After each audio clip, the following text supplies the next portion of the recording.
Good evening and welcome to Us Money Space with me. My name is Kalu Aja and this is a Money Space on Twitter, or X as we call it now.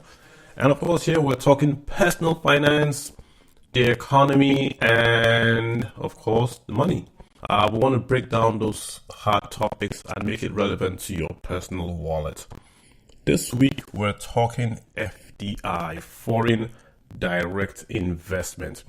You can just look at it. We're talking about how Nigeria has attracted investment in the past, and we're looking at what we're doing today, and we're asking a question, a very simple question: is Nigeria still a preferred destination for foreign direct investment? FDIs would mean foreigners bringing money to Nigeria for long term to buy assets in Nigeria.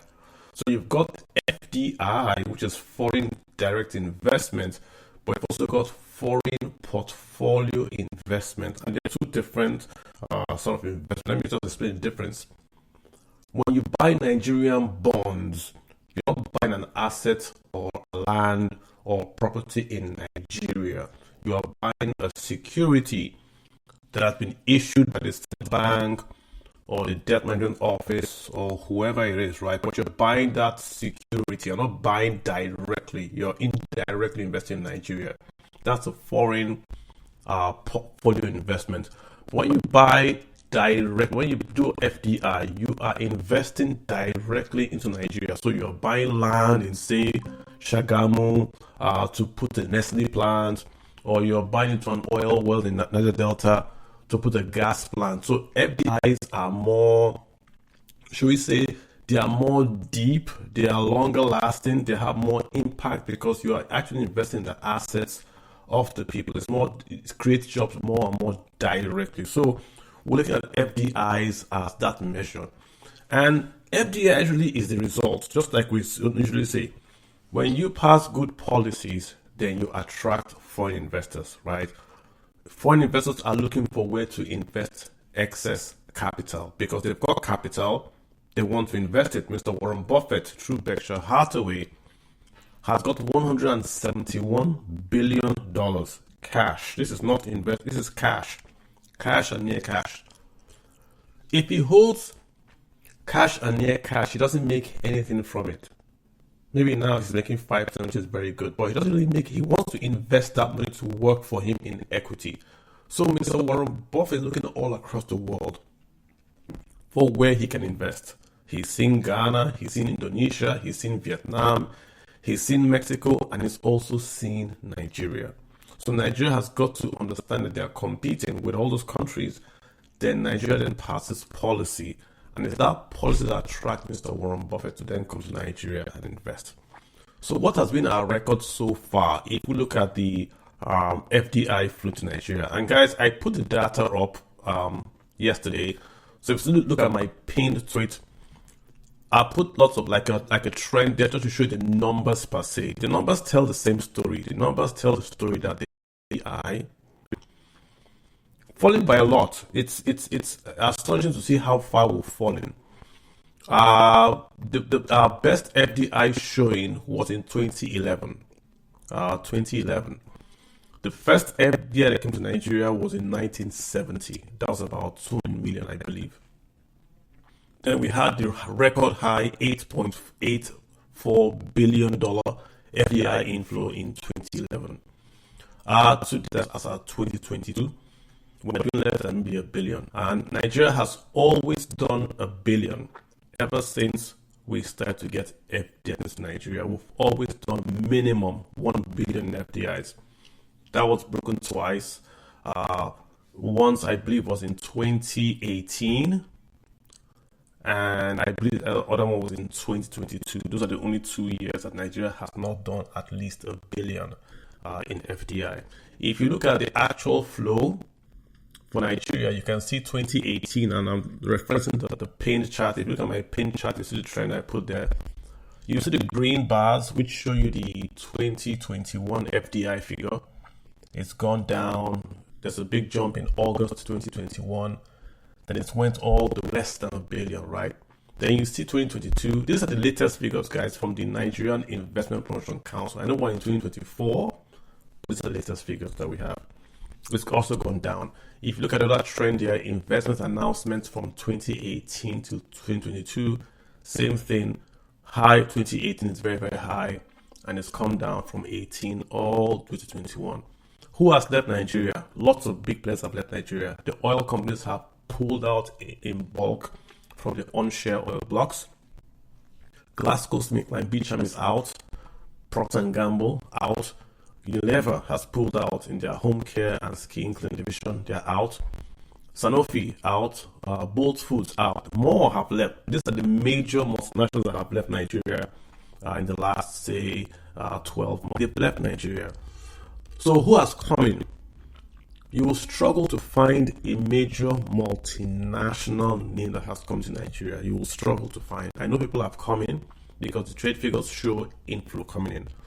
But in terms of a major multinational, you will struggle to find a name of someone that has come in to replace, say, Glaxo or Procter & Gamble. Lots of Indian companies, lots of Chinese companies are here, but they are doing trading. They're not investing in factories, and they're investing in factories. We're not seeing the 1 billion mark yet. We know Nigeria is a big market for China, but we're not seeing it yet, right? So that's why we're having this topic. The data is not in question. We know FDI has fallen. We know that from the data, from the federal government data. The question is that, are we still the preferred destination? And if we're not, then what's going on? And if we are, why isn't anyone coming in? So that's my opening speech, and it's right there. You can always refer to the data on there. If you have a comment, DM, or you want to speak, sure, request, I'll add you, and then we can have this debate together. But just to make the point again, guys, FDIs is what drives productivity.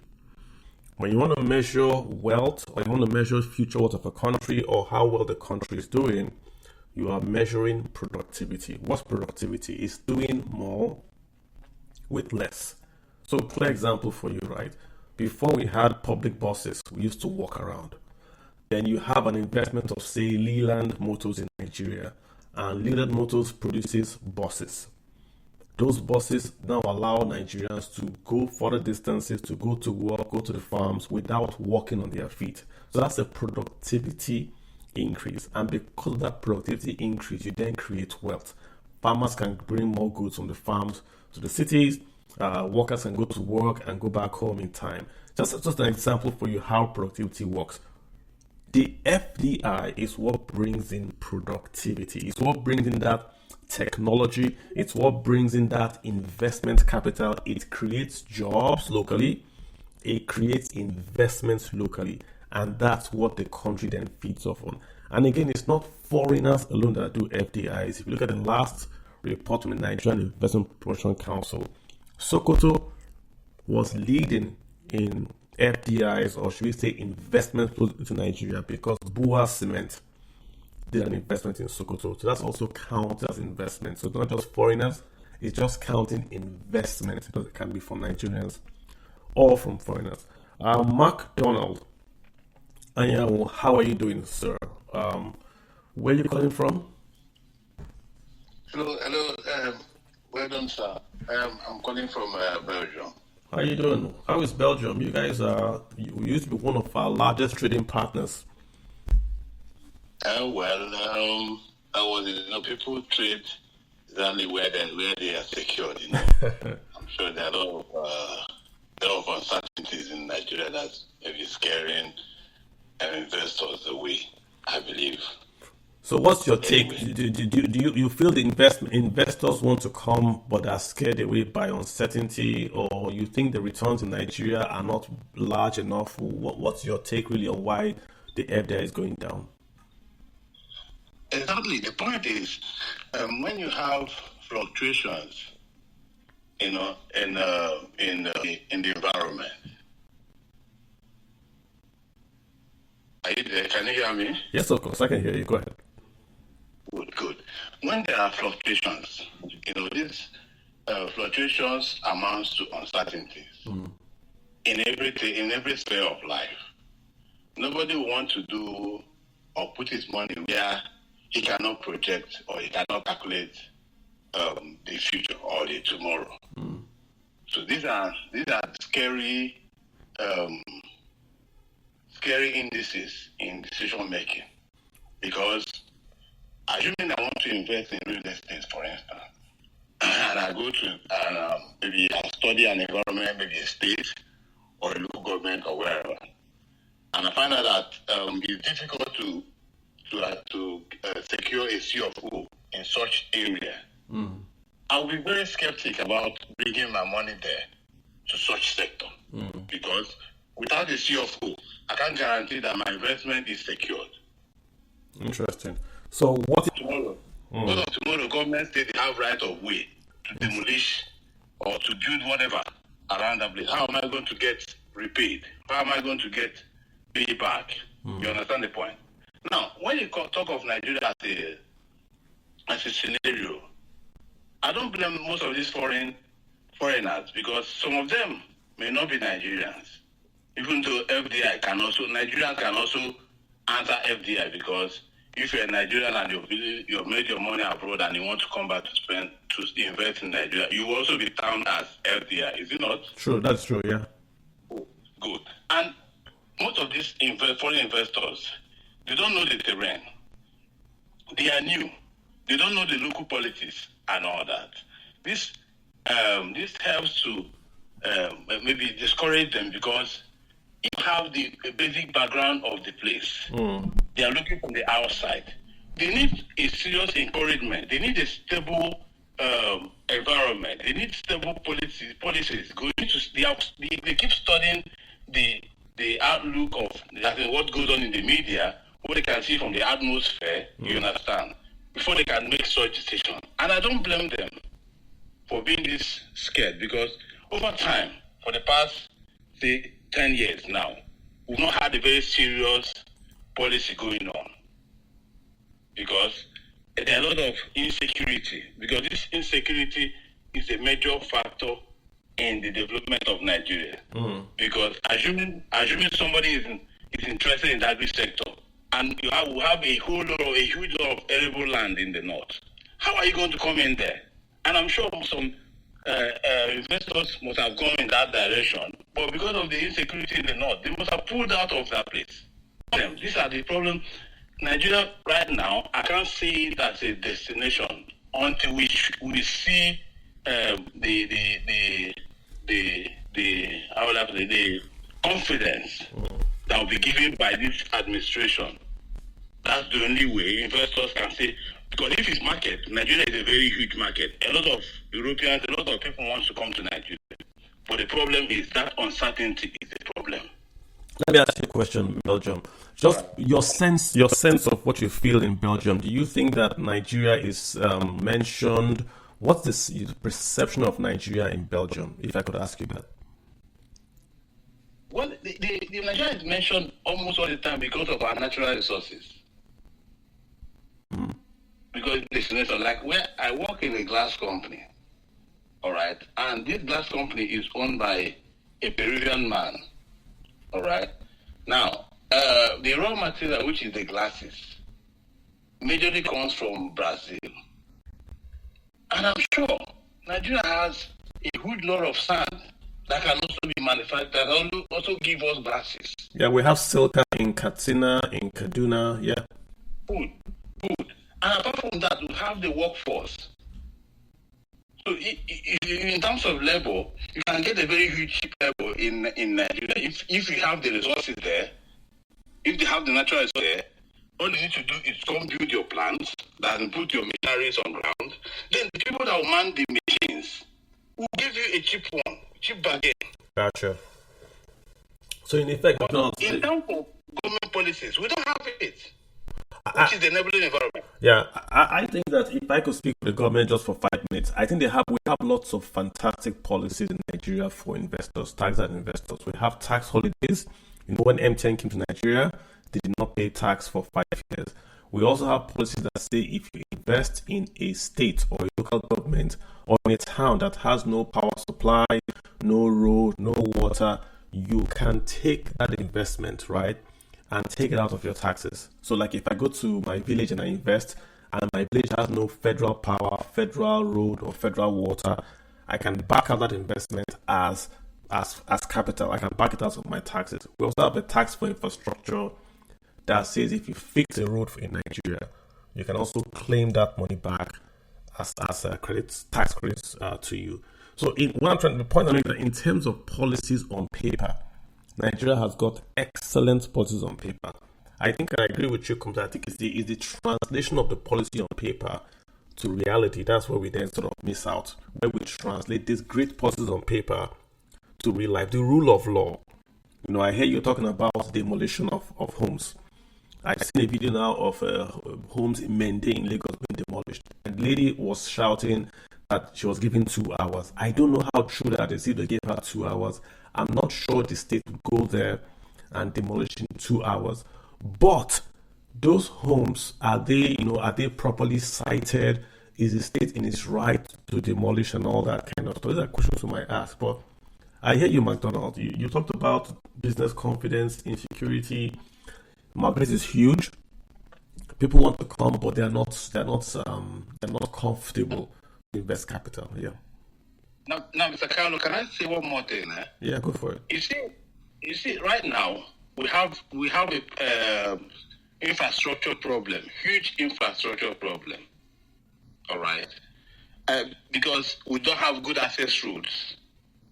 We can't even boast of power supply. You understand? And these two major points, or these two infrastructures, helps to bolster production. All right, because most of this, if the companies come in, they're not going to be in the cities. They'll be maybe in industrial clusters or in rural areas, or near to their raw materials. And now, after production, what next? How do they move their products into the cities where it will be consumed? All right. So they need this cheap transportation. If the roads are cheap, the transportation will be cheap. The cost of transportation will be cheap. If there is let me say municipal power supply, then the cost of power energy also go a little bit lower, because if you start manufacturing your own energy, it's a bit higher in cost than when it's collectively done by the municipal. You understand? Now, if Nigerian government can actually guarantee some of these infrastructures, because some of these investors may not want to bring in huge amounts in first to get some of the infrastructures themselves. Like what you said now, that government have given waivers of when you build the road yourself, when you produce the energy by yourself and all that.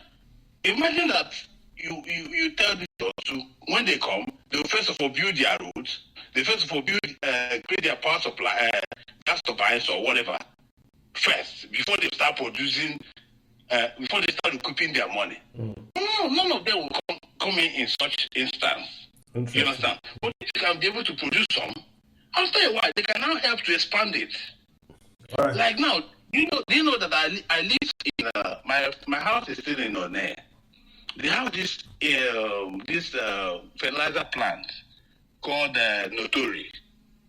All right, Notori have access to gas, but do you know that the whole of One community cannot enjoy power supply? Even the Notori itself, the Notori estate itself, cannot even run their gas turbine.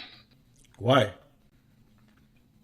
I don't know. There are problems of management. Now, because I'm sure privatization of stuff, sometimes when this government do things, Nigeria has a complex problem that when you start analyzing it against you, they say they sell most of these businesses to private sector.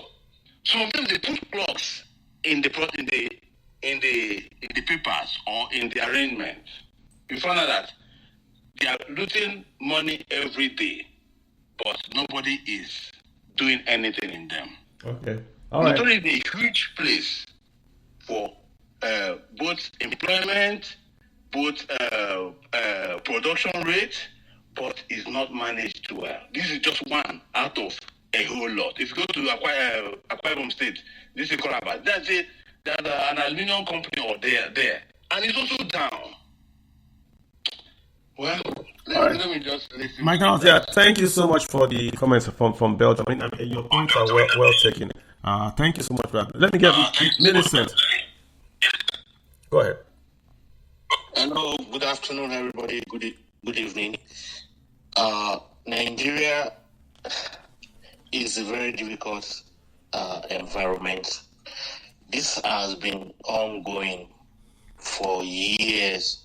If you look at Nigerian graph of growth, the graph has always been coming down since everybody on this space was born. I don't care how old are you. If you are 50, if you are 60, if you are 70, if you are 100, since you were born, the graph of growth has been coming down. The quality of governance has been coming down.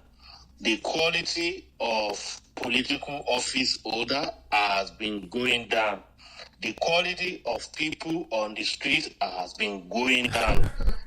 Education has been going down. Security has been going down.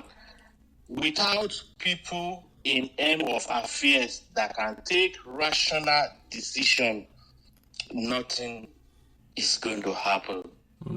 If we are here, we will talk about it. We will learn from it. We that are illiterate, that did not go to school, we will learn from you people that are learned. But the fact will never change. If we don't have quality people leading the affairs of Nigeria, nothing is going to happen. And listen, Kalu that is championing this space.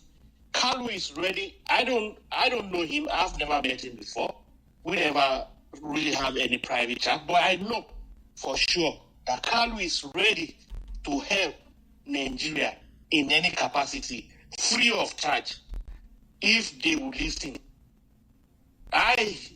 Talking here, I'm ready to lend my little knowledge in any area, free of all charges, because Kalu is okay on his own. He can take care of his bill. Talking here, I'm okay. My bill is no problem to me again. What else am I looking for? Where else do I want to go in the whole world? If you see the quality of decision these people are making. Which people? The political office holders. Okay, let me ask you a question. I know you are an investor. I know you do bricks in Abuja. I know you are. Yeah, I know you are in the quote unquote in the know.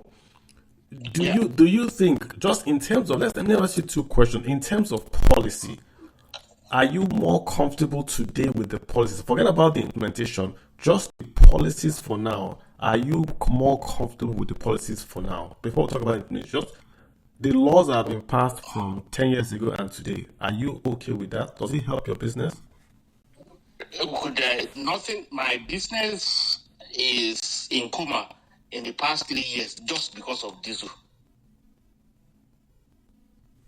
Interesting. So what policy again?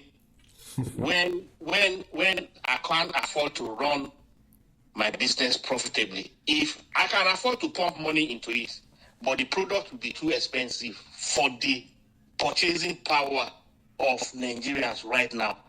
It's only some people that are very close to national cake that are able to build house right now. Those ones that are very, very close to national cake, they get crumbs from it. Some get large chunk from the national cake. Those are the people that can build house. Nobody can build house right now. Cement is 8,500. For a 3-bedroom house foundation, you will need at least 100 bags of cement. That is 850,000 naira right there, aside from transportation costs. You will need about 30 tons of granite. that is about 400,000 right now, if I'm not making a mistake. You will need about 40 tons of sharp sand. That is about 200. So a foundation, material alone for foundation of a 3-bedroom house, standard, not what people build, what we read in the book. If you want to do what we read in book, a standard 3-bedroom house foundation will cost you not less than 2.5 million. Just the foundation. What is the salary? What is the minimum wage? This is just the foundation. Foundation alone. Okay, so you've answered the policy in one sentence. You said diesel, so I suppose you mean that the deregulation of diesel price has caused your cost to go up. That's your policy side.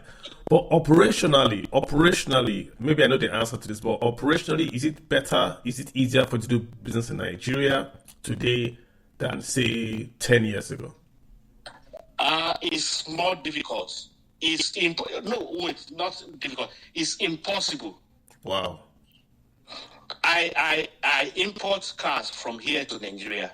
The last time, on the average, I do 3 container load of cars and general merchandise.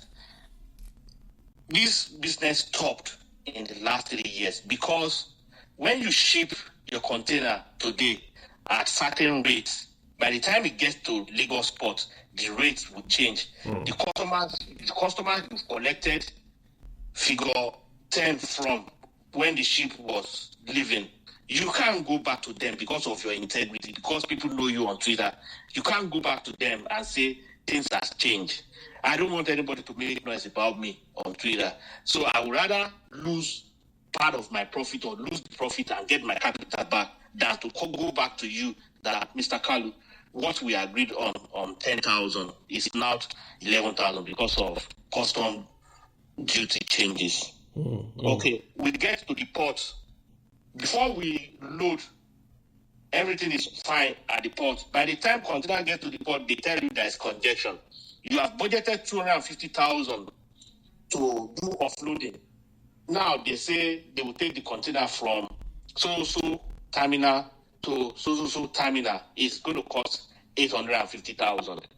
See the gap. So it's not possible. Anybody that is doing it, I'm sorry, maybe having something underground that we don't know. He's just using the business to show us that this is what he's doing. It's not possible. You can't run an hotel confidently. So in essence, it's you use the word impossible, not hard. You use the word it's impossible to do business in Nigeria today. It's a lie. If anybody tells you that it's possible, it's a lie. I mean, my experience, I was in Nigeria and we paid for the hotel rooms, and I think the manager came around and told us, "Hey, we're not increasing your room rate, but we just can't buy diesel." So they wanted all the tenants to pay like a special diesel levy, and we just had to pay because the guy was like, "We just can't afford it. It's not profit making. We just want to run the diesel for you guys." So I mean, that's all I hear what you're saying. The thing is, the last thing I want to talk about today: perception. Perception is the currency, or is the current, like electric current, that attracts foreign investors, either foreign or local investors. There is one notorious state that everybody is now saying, don't invest in that. They are saying it loudly. And if you see those voices, these are influential people that are saying it loudly, that do not invest in that state. Yeah, and you see, let me tell you a story, Miss Millicent. You know, I was in Montreal. I went to Montreal in Canada. I think I tweeted about it in Canada. Yeah. When you go to Montreal, you see a city that you can see that the city was very, very rich. You could see vibrant in the past. Yeah. Then you see it's a new city being built on an old city. So you see lots of new restaurants, lot of trendy bars. Then you go to the next street, the entire street is boarded up, it's closed. No one is there. So I asked them, so what happened? And they were telling me that a long time ago, Montreal had an election and the folks in Montreal elected this party, and they said everybody in Montreal, that no, in Montreal is English and French, Canada is English and French. They said now they want to make French not just a separate language, but the only language for business. So, like if you have a McDonald's, it has to be in French. The menu will be in French. If you're going to put English, very, very small characters. So anybody doing business in Montreal had to use French. That was the law. When that law was passed, all the English quote unquote people moved out. That's how Toronto, that's how all those other cities became big, because Montreal has a port, it has everything, it has an old city. They moved out of Montreal. And when you talk to your local, they'll tell you, yeah, we went too far. These are the French people in Montreal. They'll tell you, we went too far. Because when they push people away, people went to Toronto, the government. Yeah. There's an article where the president of Canada, I think it was Trudeau's father, was telling the investors in Montreal not to listen to the local party, but to stay in Montreal, because that local party will lose elections soon. But before that could happen, that they left. So all the English guys left Montreal. And the places, if you go there, you see the Central Bank, you see lovely buildings empty.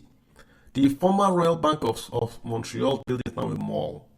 It's beautiful. It's not that it's run down. It's empty. No one is there. You see lots of beautiful places. No one is there. So, and again, I used an analogy again.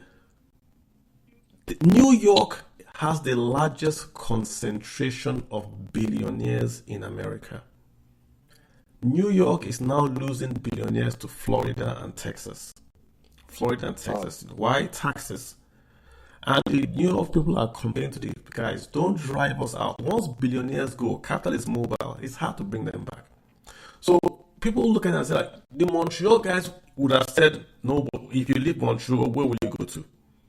If you leave Montreal, where will you go to? The same way it happens everywhere.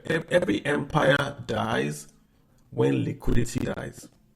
When people that have money go, look at Rome. Yeah. For many years, they were the richest nation on earth. Then they went into corruption. Then when the rich left and started to go to the east, because remember, the Roman Empire was two empires, the Eastern Roman Empire and the Western Roman Empire. They all went to the Eastern Empire, Constantinople. And then the Western Roman Empire got run over by barbarians, the Germans and the French, and that took over Rome. If my history is correct. So the point I'm making is this: don't base policy based on today. Don't say, Yorubas have a saying: be careful of what you do when you are hungry, because hunger will come tomorrow. They have a saying, I find it very poignant. So be very careful what you do today because you are hungry. So you say, oh, I was hungry, so I sold my birthright. Because there'll be hunger tomorrow. So be very careful of the statements you make because you are, quote unquote, the top kid on the block. Do you come across a tweet, one essay of one agriculture, whatever, made about one woman that is very, very influential? The SSA of agriculture somewhere in Abuja was telling Lagos State, one commissioner in Lagos State, to go and look at that woman's documents so that we can pull down our house. I saw that tweet. Let me explain the tweet for people. Perception. You have a government minister, a government funded individual was telling the Lagos State government to go and inspect the house of a citizen of Nigeria, yes, with the intent of demolishing the house because the lady spoke up against the state. Somebody. This is a federal government employee. It's not that he perception has gone. Yeah, it's not that he tweeted it, but he had the confidence to tweet it out. No, if he has not been hearing that from the Oga in main offices, then he would have such confidence to tweet it out. Yeah, I saw that tweet. What we call conformity. I was amazed. That is what goes on within their camp. He wouldn't have confidence to say it out if he has not been hearing it from its gas. Okay. Perception. That damage is, if they want to repair that damage, they are putting all efforts every day, every minute. They employ world-renowned consultant, image maker. Bro, it's going to take 100 years to fix that damage that was done pre-election, post-election, and right now to that state perception, especially in property development world, sector. And same thing, the whole country perception. We elected somebody to be the CEO.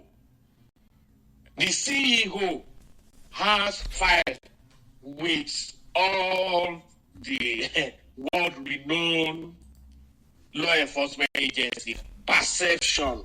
You have damaged it again. You need another 100 years to fix it. Perception.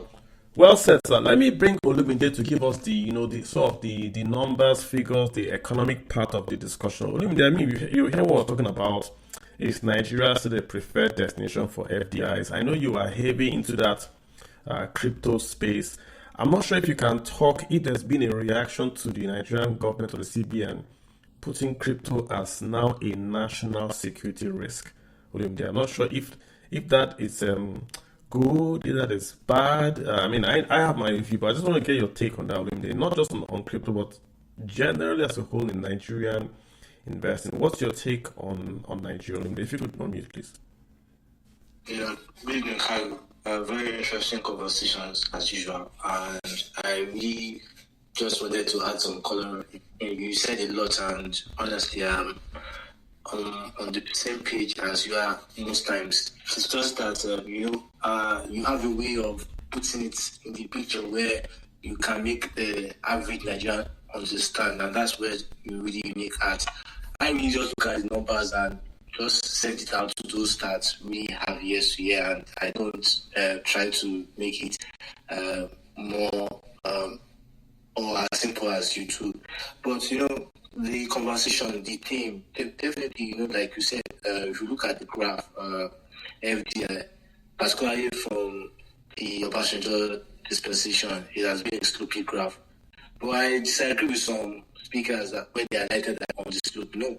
If you look at the years from Abacha to Obasanjo, I just don't have the figures right now. If you look at the years from Obasanjo. Only there's on the pin tweet. If you look at my pin tweet, I pinned from 1960 to 2022, and you're correct. It's been down, it up. It's from 19. We had zero from 1960 to 1970.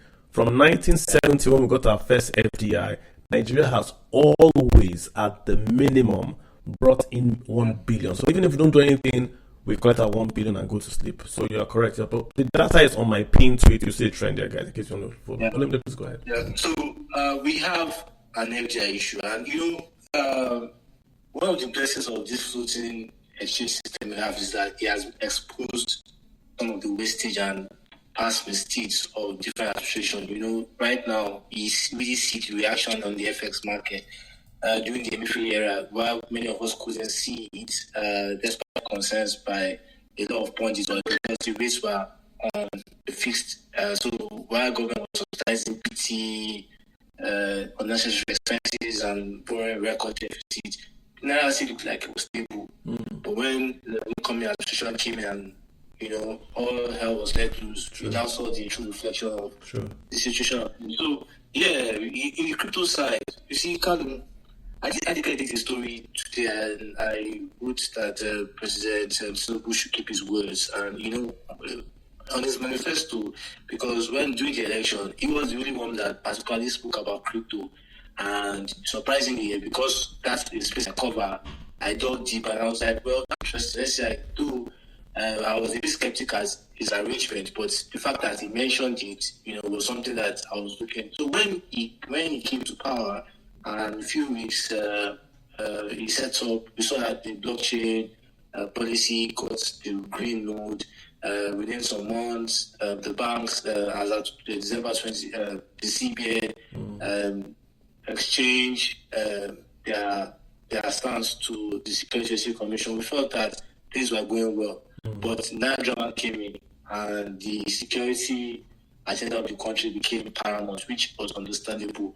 But the issue is that it has really weakened because, I've been to like 4 global blockchain conferences around the world, and I can tell you that it doesn't sound well for a lot of people. Though I saw Quidax in Paris, and that was the first time I was seeing Nigerian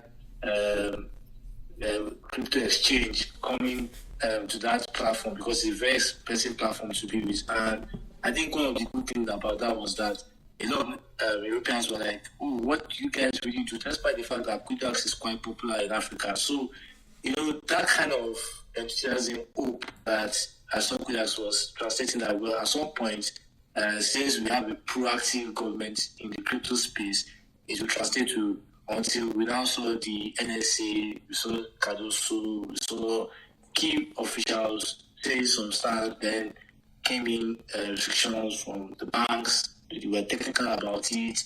The CBFS denied it, and fintechs came out like that. No, we don't want you to even deal with it after meeting with the CBN. So clearly, what happens is that definitely we've seen a stall in investment in crypto space. But the crypto industry itself has not done a good job, because we have some illicit dark actors that really complicate or makes the legitimacy of the industry quite difficult. I must tell you the honest truth.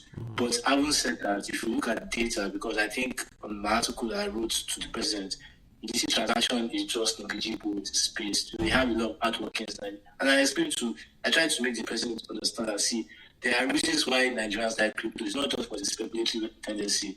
If you look at our brothers in the East, for example, many of them don't have access to the Standard Chartered, to the Stanbic, to the City. If you look at FX, if you look at capital importation data in 2023, most of the top banks are special banks or investment banks. City brought in $1 billion. If you look at other entities that had that exposure, they were specialized banks like RMP, which you don't see in any part apart from Lagos. So most of our brothers in the East use some of these coins for trade. And that's why it's like, you just really need to understand the peculiarity of each problem. So yeah, it's been a very sad, but there's some things I want to say that I think the tables are changing. If you look at the financial industry, for example, I think investment is coming on the rise. And that was one of the places Cardoso brought in when he said banks will capitalize and he was not going to focus on retaining any.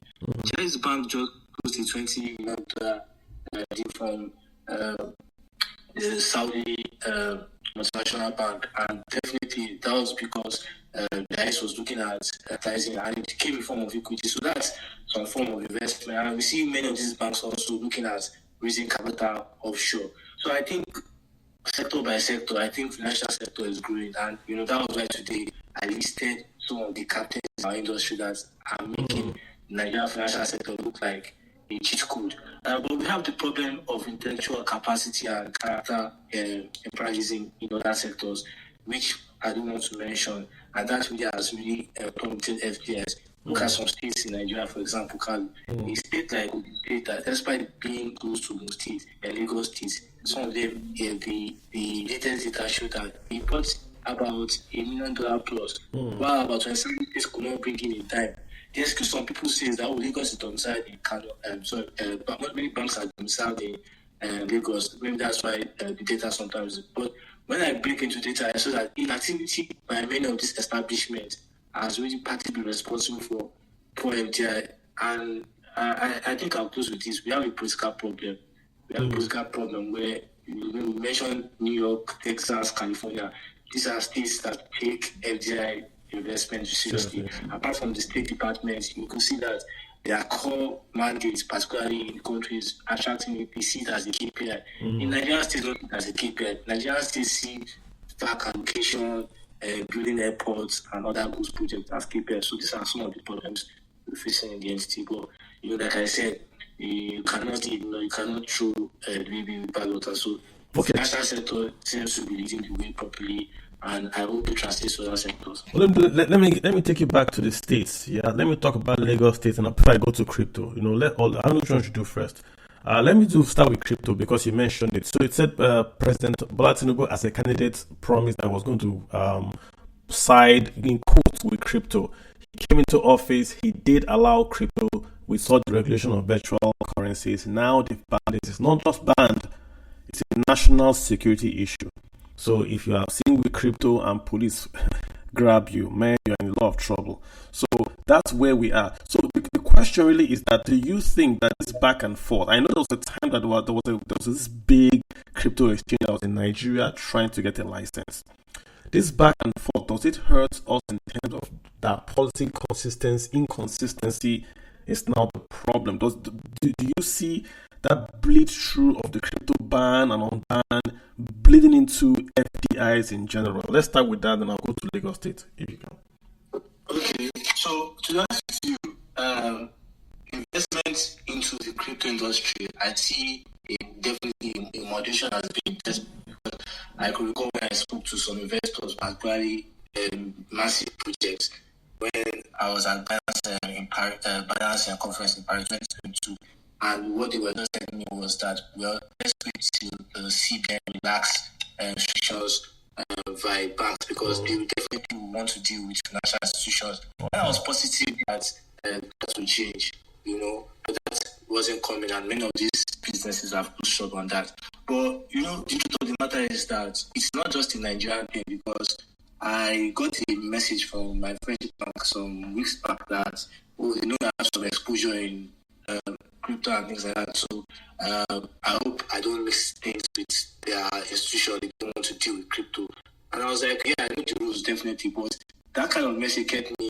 So, banks are looking at entities that have significant presence in that space. So it's not just Nigeria. It's not just Nigeria, to be honest. But what makes Nigeria very different is that the French has many options.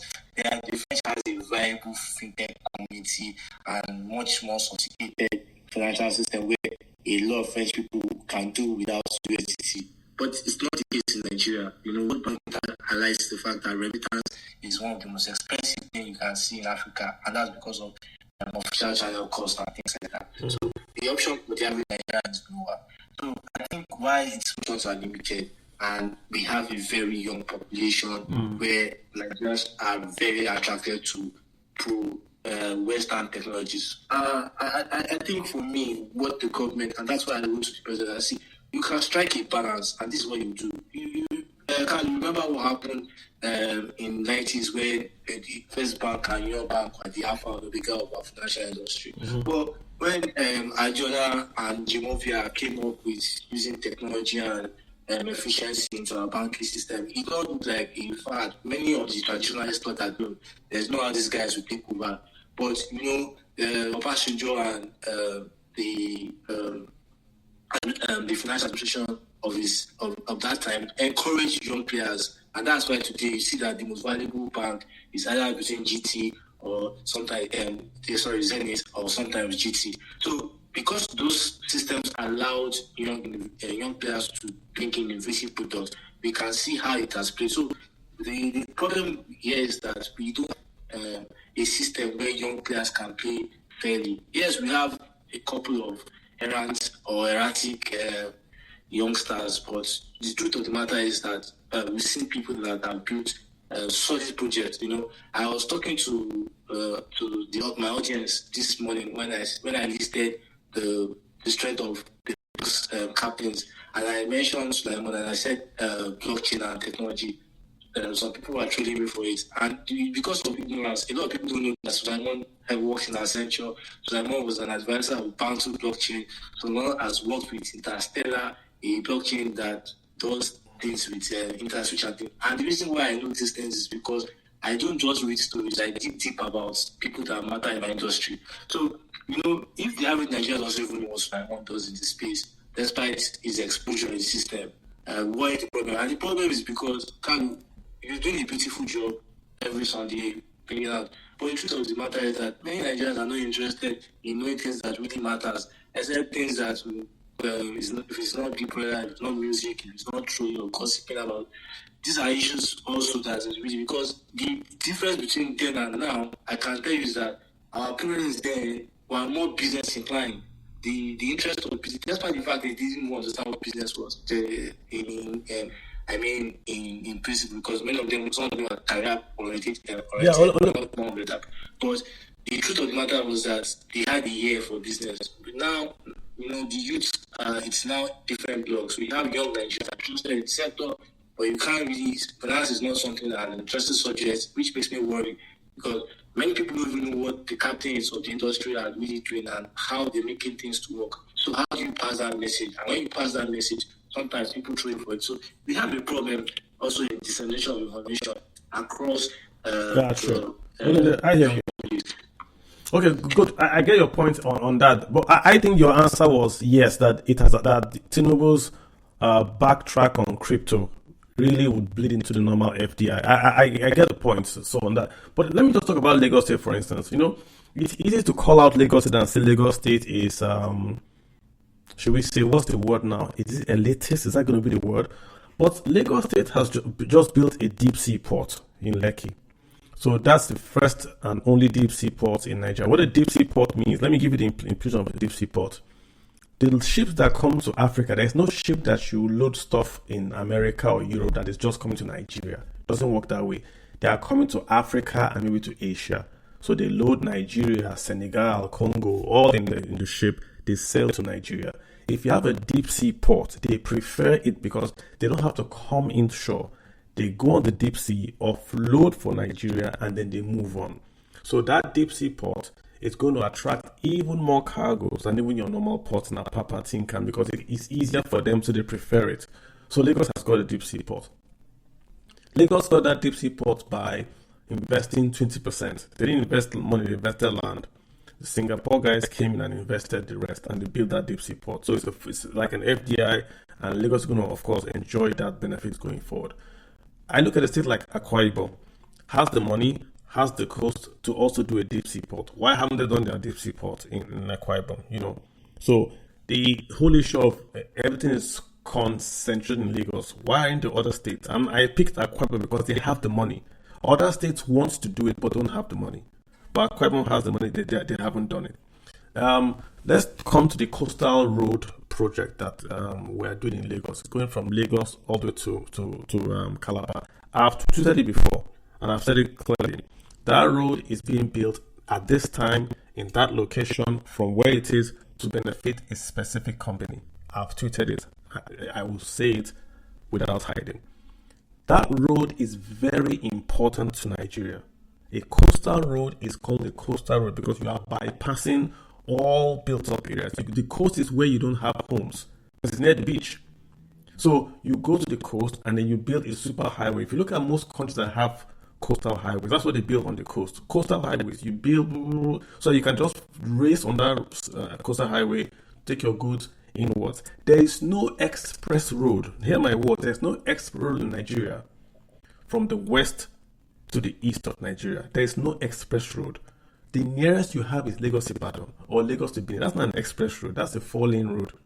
There is no express. Lagos State has an express road from Apapa to Ojota. Ikorodu Road, 10 lanes. Ikorodu Road is 10 lanes from Apapa to Ojota. There is no express road in Nigeria from the east to the west. The bulk of the trade in Nigeria happens east to west. Simple. Crude oil, gas. Everything goes east to west, but there is no road. So a coastal road is very important. But what have we done? We've converted our coastal road now to some sort of like, let me build up the equity of one particular sector. If we really wanted a coastal road, we could have done it. Look at Nigeria, it's a Niger Delta. Where do you build that coastal road in the creeks? With the bridges, with the sand fillings, where would it be built? Have we done the EIA to get this thing to say this is what we need? Or we just threw this money and we're going to start, then we build and then we stop at the border of Lagos and then that's it. Then this becomes like there's a current east-west road that has been abandoned. We have abandoned the east to west road. We have abandoned the east to west railway. Now we have started a brand new coastal east to west coastal road. And all these two infrastructure projects have been abandoned for the same reason: lack of planning, lack of funds to get this done. So when we talk about FDI, we're talking about the infrastructure to get this done. If we wake up and we throw $1 trillion to the east-west road, that's a pittance. It's going to get to the border of Lagos and it's going to stop there. Mark my words. Because there is no way you can build with 1 trillion a road through the creeks that need bridges, through swamps. There is no way. So what's the rush? Why are we rushing today? Why haven't we done a global infrastructure capital raise to raise money from the diaspora? If you go to the Niger Delta and you tell those folks that, okay, Akwa Ibom, all this, they're all oil states. All of you bring $1 billion. All of you, Akwa Ibom, Edo, all those, bring $1 billion. And we're going to build this 10 lane road. They will bring the money. If they have to borrow, they will borrow. If they have to forgo their FARC in dollars, they will bring it. Why aren't we doing that to build the infrastructure with an attractive FDIs? Okay, good question. Leave the politics. I'm just looking at the economic implications here. I'm not a good political analyst, and I will not want my bias to play on any sides. So my guess is that, when you look at Dangote refinery, you look at the fact that the space Lagos takes in terms of traffic and trade, the presidency is looking at connecting that hub and creating some form of diversion. Because if you look at the cities it's going to connect and how it's going to expand that corridor, well, it has a good. But you see, the only issue I have with the project is that, it has raised a lot of suspicions, political suspicions, tribal suspicion, social. So it has not made the project live out of good fit. And that's why I really don't talk much about it. But for free, I think if you look at Lagos itself, I think the problem we have is that the states and the regions are being the major problem. I recall when Dangote wanted to start the refinery first, Lagos was not his first choice. I recall when some businesses wanted to create, Lagos was not really, and the reason was not because they had issues with Lagos, because they wanted to be close to closeness and the topography of Lagos, the congestion and things like that. But you could see the way the systems in Lagos really grabbed advantage and took and was ready and gave that support. We don't see those things in other states, Carlo. See, you were talking, I listened to you carefully and I look at the way, at least I've known you for quite some time. I know you speak with passion, you speak with so much interest. We don't see these things in many states, Carlo, to be honest with you. When Rufai, despite his personal ideology in many quarters, was the governor of Kaduna, we saw uptick in FDIs. Why? Primarily because of the incentives he created in that space. And, while he has gone, we've seen the moderation in the FDI. So the truth of the matter is that people will really go where they are comfortable in. And that's why I'm really very worried. The present governor of Abia State is really doing a fantastic job in terms of attracting everything here. And he has shown that he's not building competition here. You could see that he lives across all political parties, all different tribal, and that is how governance is all about. And you could see that despite the fact that he doesn't come from the party of the president, he has been able to run certain things successfully. And that is why I said that, see, you could throw the numbers and you say, yes, you have genuine cause why this was. I solely agree with you. But the truth of the matter is that people are really even fighting for, are they really ready? And the question is that, the reality is that they aren't. That's the truth. Just so the point is not lost to me, I am saying Lagos State is doing their own work. They are attracting FDIs because they are strategically building infrastructure to attract investment. And I'm saying that even this coastal road they are doing, even if we can argue that it is political, they are doing their own work. They are showing their own evidence in doing it. I am now asking the other states, why can't you guys come together and do something? The other states combine half more money than Lagos State. Akwa Ibom, Edo, Rivers combined have more money than Lagos State. Why aren't they the ones saying, okay, Lagos, the federal government, do what we'll do. We're going to build the coastal road and we want to take our payment from FAC. You will not take our payment from FAC for the next 20 years. Why aren't they doing it? Wastage. Look at the state in South South. I don't want to call names. They spent the budget allocation of 7 billion naira on event management. Interesting. Put 2 billion on education. Okay. How do you convince investors of that kind of growth? Okay. Apart from the South, where we've seen educational growth in terms of performance of students, we've seen underinvestment in all areas, including Lagos. But you see, the key thing about Lagos here is that the infrastructure from the private side and the public side is much better than the other side. Doesn't mean that Lagos doesn't also have its problems.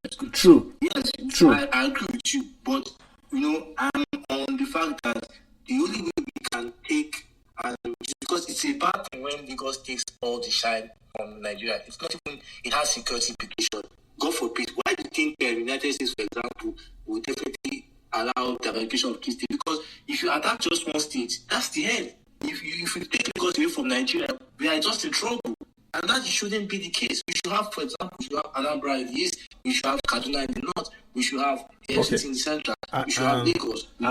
Connect those zones. Let me say this again. The only states in Nigeria that have got 10-lane expressways are Lagos and Abuja.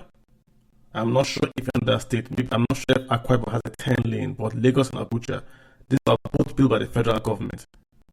Federal government, not state. Federal government, Lagos and Abuja. Now, just to end this point very quickly, the state with the largest FDI to date, largest foreign direct investment to date. Guess what state it is? It's between two states. It's not Lagos. Guess which state it is? Kaduna. Which project they still plans $700 million. I'm not sure why it's number one. I assume the Lagos port was more than Kaduna one. Maybe the accounting that Lagos only invested 20%, I'm not sure. But the Kaduna steel mill is listed as the largest single FDI in Nigeria in recent times. There's a steel plant in Kaduna. It's about $700 million. It's built the same way Ajaokuta was built. But this one was built to use Nigerian iron ore.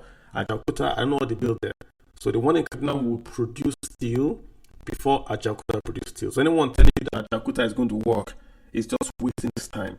Kaduna has shown, this is the point I was making with Ajaokuta forever and ever. You can build smaller, faster steel plants. $700 million. Ajaokuta is $8 billion. $8 billion. We don't even have the furnace in Ajaokuta. Kaduna is $700 million. So if we have over the years built 2 or 3, all Kaduna is building, we would have been making steel today. But let me go to Agogo, my good friends in Canada. Sorry, please. Can I ask a quick question, please? Just a quick question. Please, which one is cheaper and faster to deploy in transportation, land? I want to say land or water transportation, because I look at Lagos and other states in the coastal region. Which one is easier, less expensive, and faster to invest in? Water transportation or coastal road? No, road can take more than coastal. That's the problem. Coastal is cheaper, but road can carry more. Road can carry more because to carry, if you want to carry diesel, how many ships will carry that diesel? So it's cheaper for ships to bring harbor, but the road can carry more. Road and rail. So they want to build the coastal is road and rail. There is no connection in Nigeria that is an express road between the east and the west of Nigeria. It's atrocious. None. You have 4-lane from, or is it 6-lane from Lagos to maybe Edo. Then you have Owerri. You have just patches of good roads. Excellent roads. They're very, very poor. Have you seen the Edo road that the ship is capsized? Not capsized. So we've got to get serious about infrastructure in Nigeria. You've got to get serious about it. We're how old? We're 1960. From 1999 to date, my brother, we haven't completed the Lagos to Ibadan Express Road. From 1999 to date. They will tell you it's 99% complete, but it's not complete. China will not spend 1999 to date to build a road from Lagos to Ibadan. Not with Rwanda, not with Ghana, not with Cote d'Ivoire. No country on earth will spend from 1999 till 2024 to build a road from Lagos to Ibadan. The most important road in Nigeria is Lagos to Ibadan. We still haven't done it. So it's crazy.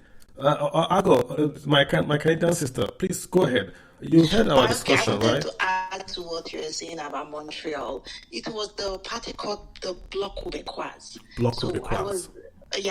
They were trying to enforce French, so they were it was kind of a nationalist movement, right? So a lot of people started leaving, and at some point, those of us that were still in school in Nova Scotia, the Bloc Québécois were not coming to recruit us to come study French. It was free at that time when I went to school in Nova Scotia. When we graduate, they would literally come and tell us, come to Quebec, we'll train you to learn French and everything.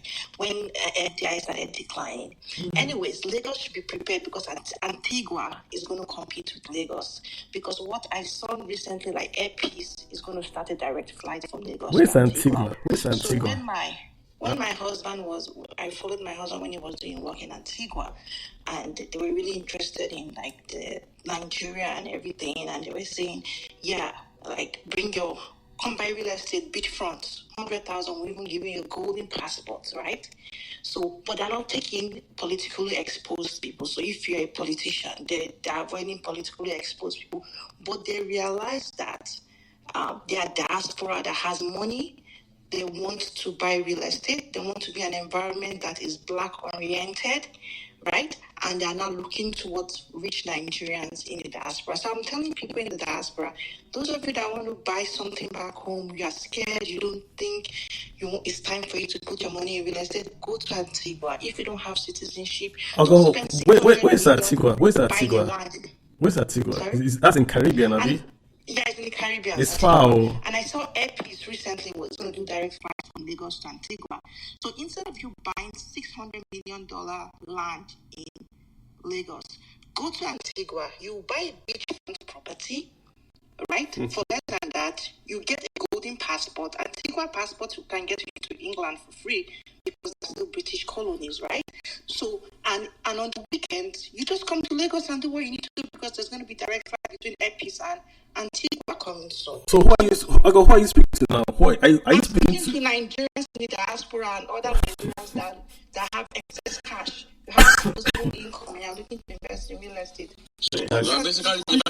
You are going to put me in trouble, Am I? I don't know. I don't care. It's just investment opportunities. I'm telling you, right? Okay. Because why invest in a place that has no rule of law? Your home. You should care. No. Let her say her own. I'm Canadian. Let her say her own. Then anybody can say his own. Yeah. Can he mute? Flight. Please go ahead. Please. Let her say her own. You can come and also market your own. Listen to me. I have a land in Lagos. I was one of the people who invested in real estate in Lagos. I was supposed to build. I put my money together, okay?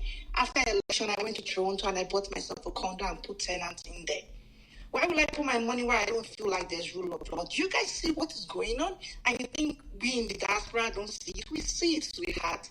We see it. So what I'm just trying to tell Nigerians with 600 million, and you want to buy real estate, beachfront, Antigua, they will give you a golden passport.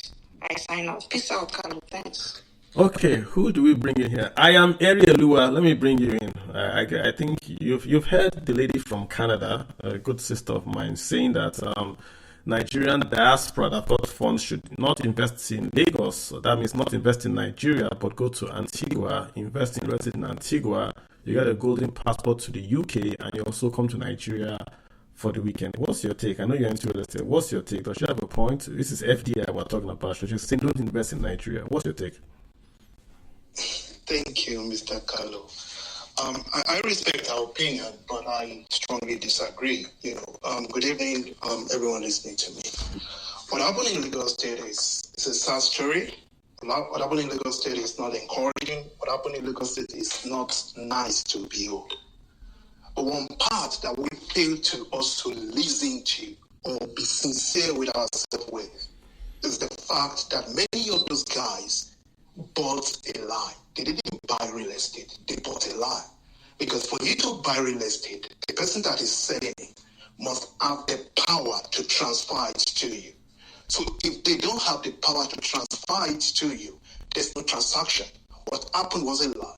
And the lie was perhaps sustained by some, how do I put it now, dubious government officials, which I have also joined people to say, bring them to book. That is number one thing that I need to say. Number two thing that I want to say is this. We might want to place down or anything, regardless of whatever is happening right now. It's a teaching moment for everybody. And I think we need to address that. Because if we don't address that, it's like we have a wound and we are not treating it. If you want to invest in Nigeria, precisely Lagos, you need to understand how real estate works. That when somebody sells real estate to you and they give you a receipt and they give you some plan and they give you contract of sale, you have not bought real estate until you get the title deed. When you get title deed, excision, gazette, CFO, and all of those, then we cannot talk about, okay, you have real estate. And when you have that, in Lagos, they insist you must get approvals before you build. It's a process. You need to follow it. And this happened in every city. I did in South Africa, guys. And in one of the plans, I put a door where I was supposed to put a window. It was my white neighbor that called the listing on me that this guy is building, come check it. And they came and I, okay, it's got a plan, okay. And they were looking at it like, no, guy, you have to replace this. If you do not replace this, we won't approve this building. What am I trying to say? It's not as if it's a Nigerian thing.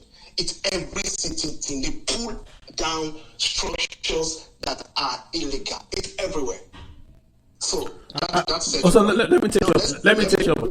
Can I take you up on that before you continue? So I think the issue is not that people don't know this process you're talking about. In Lagos, you buy from the family, then you go to allow and regularize. I think it's a point that the land is regularized, then it's pulled down.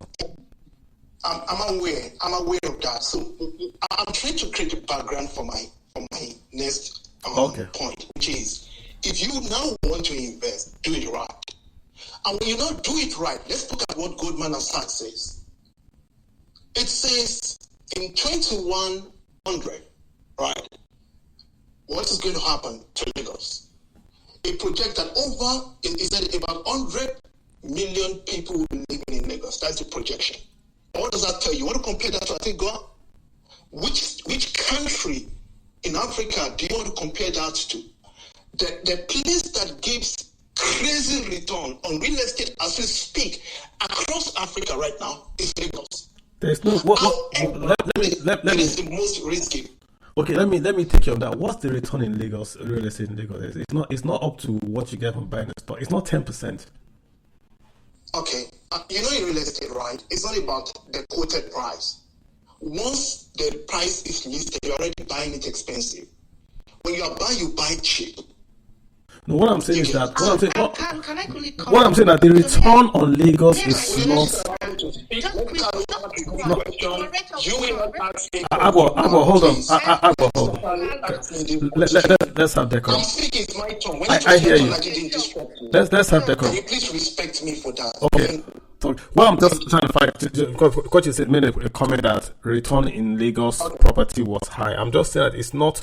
What return? Is it return on dividend or rental income or the appreciation in the land? Yes, I'm talking about rental. I'm talking about land banking. There's no return in rental. Rental is but precisely right now, short term is the most profitable. Correct. So now you're clarifying, because if you say short term rental, that's where the money is. But rent in Lagos there's no money there. It's less than 10%.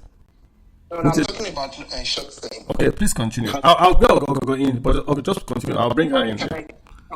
Okay, thanks. Real quick, sir. It's short term, and the reason being that when you invest now, it has to be through a system of understanding that you may not largely get the return immediately now because of what it now takes, what it now involves.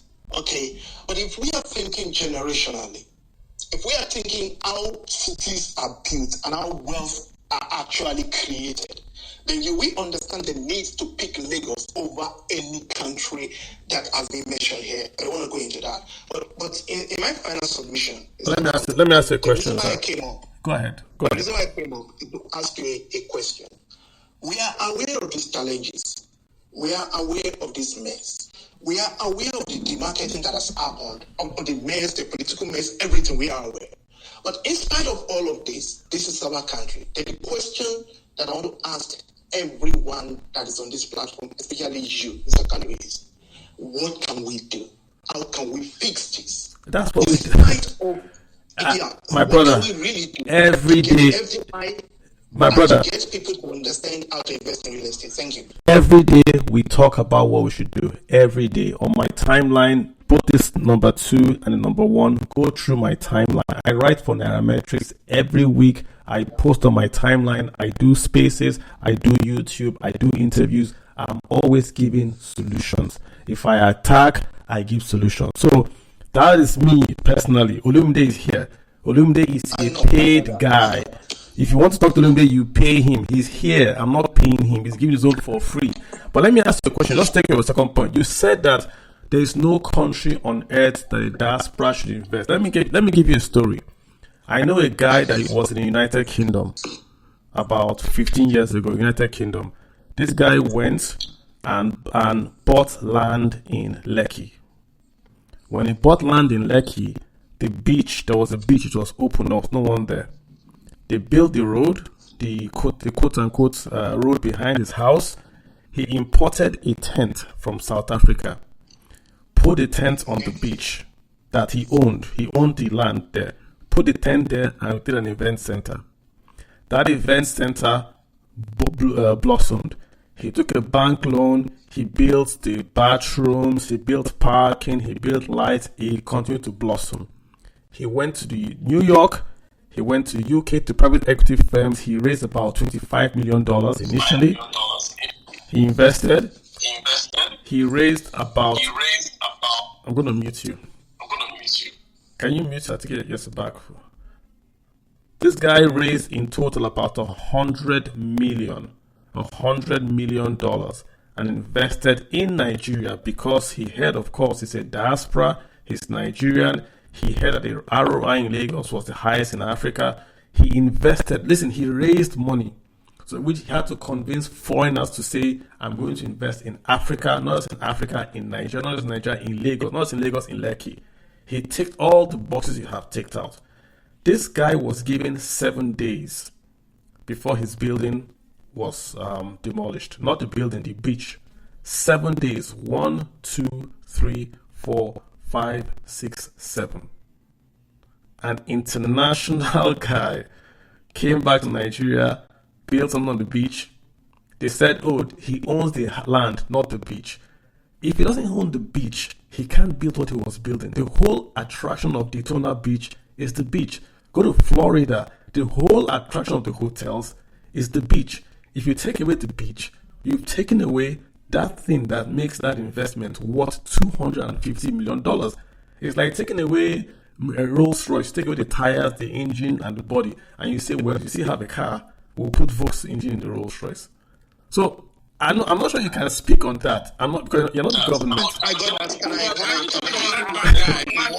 In 1 minute, can I respond to you in 1 minute? Go ahead. Okay, thank you. Here's the thing. All right, it's quite unfortunate, but I put it to you, and I stand to be corrected by actual auditing of that process. That sometimes the people that get these notices do not give it to the people that they are supposed to give it to. Speak specifically to the guy I spoke about. He got a notice in 7 days. Speak specifically. That is number one. You may not give him the notice. No, he got the notice. The notice of 7 days. No, he got the notice. I'm giving you first-hand information. He got the notice. It was an April Fool joke. First-hand. Go ahead. Okay. That I would say would love to cross-check though, but that's a case study to pick up. But one thing I needed to say is that we need to understand that we need to push this as something that has to be done and drum it to the hearing of the government. And I believe, like you're saying, Ayabimenti is building something in East London, in South Africa, close to the beach, and he bought it because of that, you get, and it's been given access to it, you get. So what you are saying is correct. We need to make that happen, right? However, it now needs to be a part of the agreement of the sale against the current existing law that are there. And all of those things, we need to now fight to make it a reality. Laws are made for men, and not men You're for not men. asking a question. We You're need not asking a to question. unitedly do this. Bro. That's where I want to stop. Thank you. You know, he said a lot of things, but he didn't really answer my question. He said the FDI, if the diver should come to Nigeria. I gave an example. The guy that came to Nigeria raised 100 million to Nigeria, invested in Nigeria, not just Nigeria, in Lagos, invested in Lagos. Now, let me give you an example. Let me make it home. You know, there's no 7-Up in Nigeria. You guys know 7-Up in Nigeria. 7-Up is on the path of the express road was supposed to pass through 7-Up in Nigeria. But the 7-Up had already gone there. And the government said, this is our land. So what will the government do? There's 7-Up there, and they want to build a road that will benefit the whole of Lagos. You know what the government did back then? Beggar did. They built a flyover. Back then, flyovers were like modern thing. Don't look at it now that everybody can build flyover. Back then, a flyover was a very, very unique, very modern thing. So they built a flyover in Ijora, so you have that 7-Up underneath. I tell you today, if Julius Berger was in charge of that project, they would have found a way to build that road, the coastal road, and that guy will still have his speech. I'm not an engineer. I don't know how they would do it, but they would have done it. That beach will be there, and the road will be there. Olimide, please go ahead. Yeah, I just want to add some things to that perspective. So first, I listened to our sister, but you see, the key issue I had with our submission was marketizing Nigeria. I understand that businessmen are in to make money, and despite the fact that some of us were not even born in the country, our parents are Nigerians, and if you have 3-4 passports, the donation or the blood or the historical relationship still comes back home. So it's required, to always put that in mind. I understand that it's risky doing business in Lagos. In fact, if you look at when I talk about real estate, some of these guys told me that it's like I don't like real estate. And the question is because of the kind of people in the space. And I've always called on the federal government and the state actors to regulate that space, because sometimes when you listen to the whole narration, you really look at developers, how corrupt officials are really putting a lot of honest investors as victims. But to that landmark project, there are 3 things I really want to, the valuation issue, the beach implication, and the optics. The optics is not good for the country. The story broke on CNN, and when I read it, I was like, wow.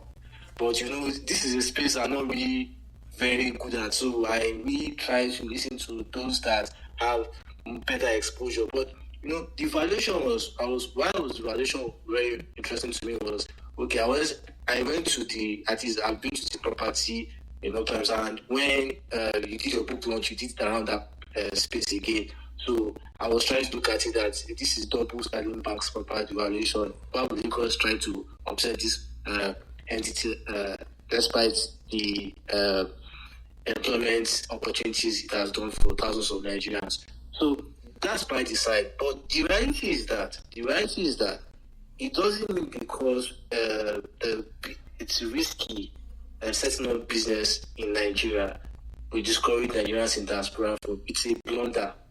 People say you don't invest by patriotism. Who told you that? I work in many Western financial service firms, NGOs and contracts. One of the things they put is their country. The Japanese, they have certain nationalistic agenda for Toyota, for different brands. Same with the Americans.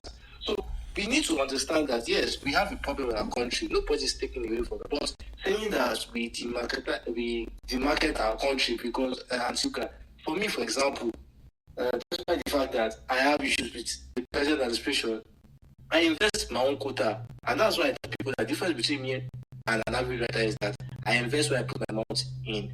And I try to understand those things. Because I've seen Jimovi, I've seen Foladiola, I've seen young, vibrant presenters who best, despite the fact that they had exposure in America and UK, and they've been able to be the Don of our industry. So why can't we just... The point again is that we have to come back to reality and say that Jim Ovia himself, a long time ago, put up a mast for internet in Nigeria, and the military pulled down the satellite dish.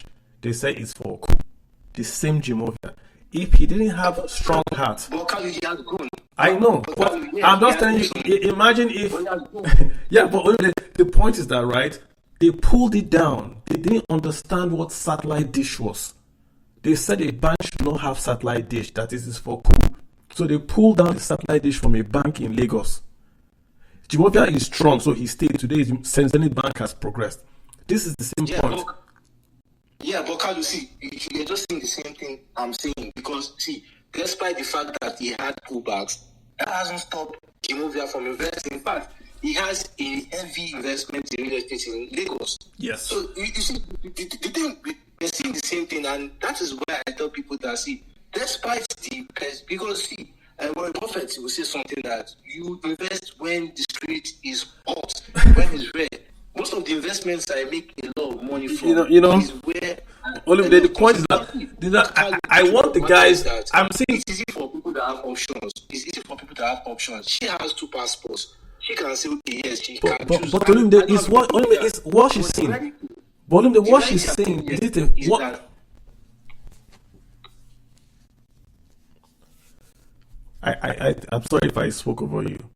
I think what she's saying is that if you fail to keep what you have will go away. I am saying they did not destroy landmarks building. People saying that have never traveled or don't understand how a beach economy works. If you take away the beach from Florida becomes mushy. It is the beach that makes that place earn the money it's earning. So to come and say, oh, event center is there, blah blah blah blah is there, you have never left the shores of this country. Just go to Togo. Don't go to America. Just drive across the border to Togo, Benin. Don't even go to Cote d'Ivoire and see what they're doing with their beach. The owner of Landmark has never said it's against the road. Though. The owner of Landmark said he wants the road. The road will help his business. I think the issue was where the road will pass, front or back.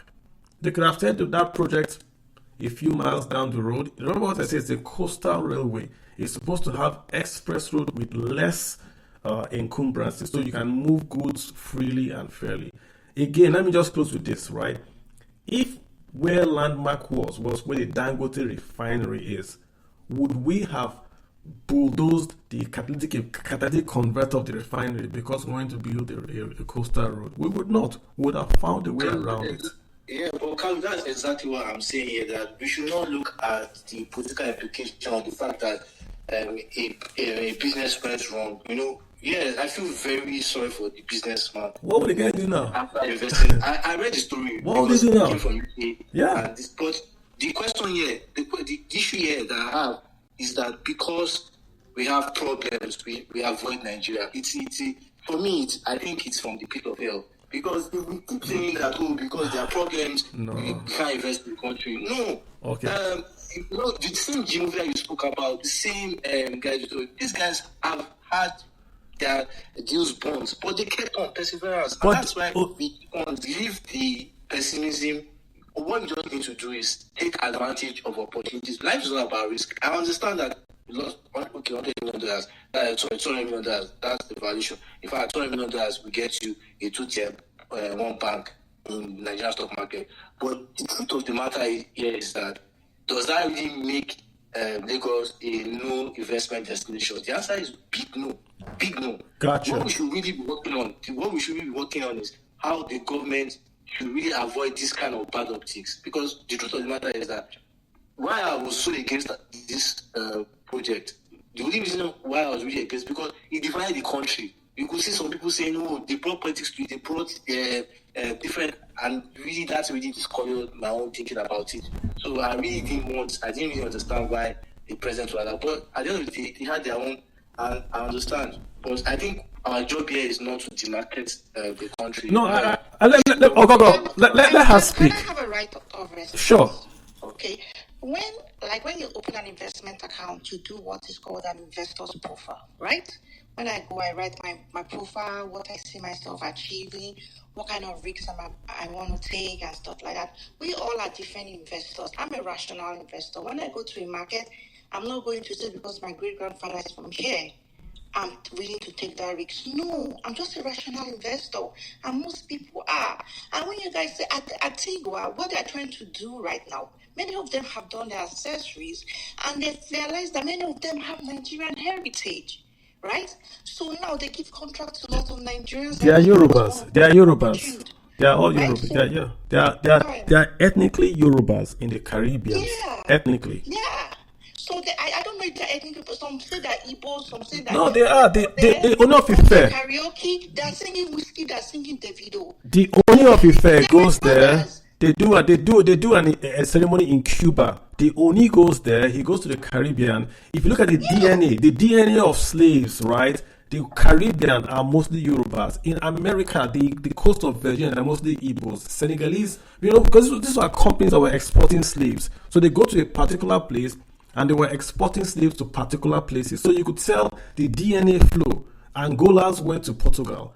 So you find if a company was taking quote unquote this tribe from Africa, they go to a particular place. So it's a side point, but those are our brothers. I think what people are saying is that you are sort of saying don't invest in Nigeria. I think if people are wanting to say my investor profile. What if you said there's an option? My profile is I want as my risks to be as minimal as possible.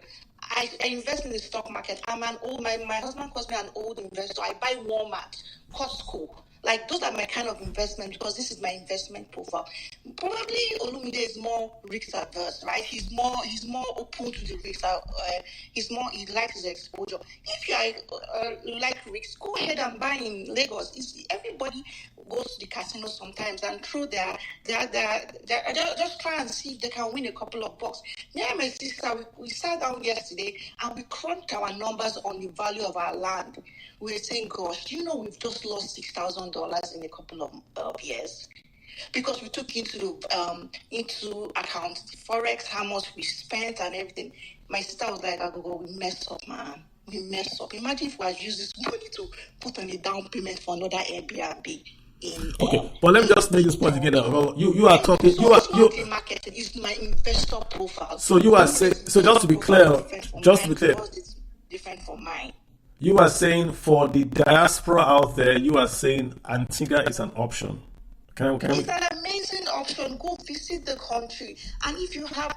Don't go and put 600,000 on a place. It's like you're playing the Russian roulette. You don't know which day they will. I think is this second part that's making people right full of the second part. What you saying? Okay, don't play Russian roulette, and I wish you all the best. All right. Let's get Oxley Tech. Jump in here. Oxley Technologies. Yes, I'm so, here. Thank you so much for this conversation. The topic is FDIs. We're talking FDIs, foreign direct investments. We're talking investing in Nigeria. Lots of perspective. The data show that the trend is going down. FDIs are reducing, and the government wants to do a diaspora bond, which means they're going to come to people like Agogo, my sister, and ask her to invest in a diaspora bond.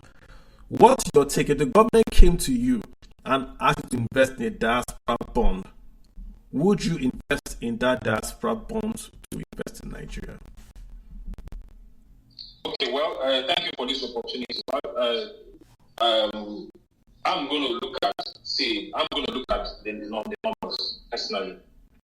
I'm going to look at what is the yield on euro bonds that the government currently have over the years. How has it gone? What is the profile of the country as we speak? I'm going to look at the numbers basically and say, okay, where does the numbers go?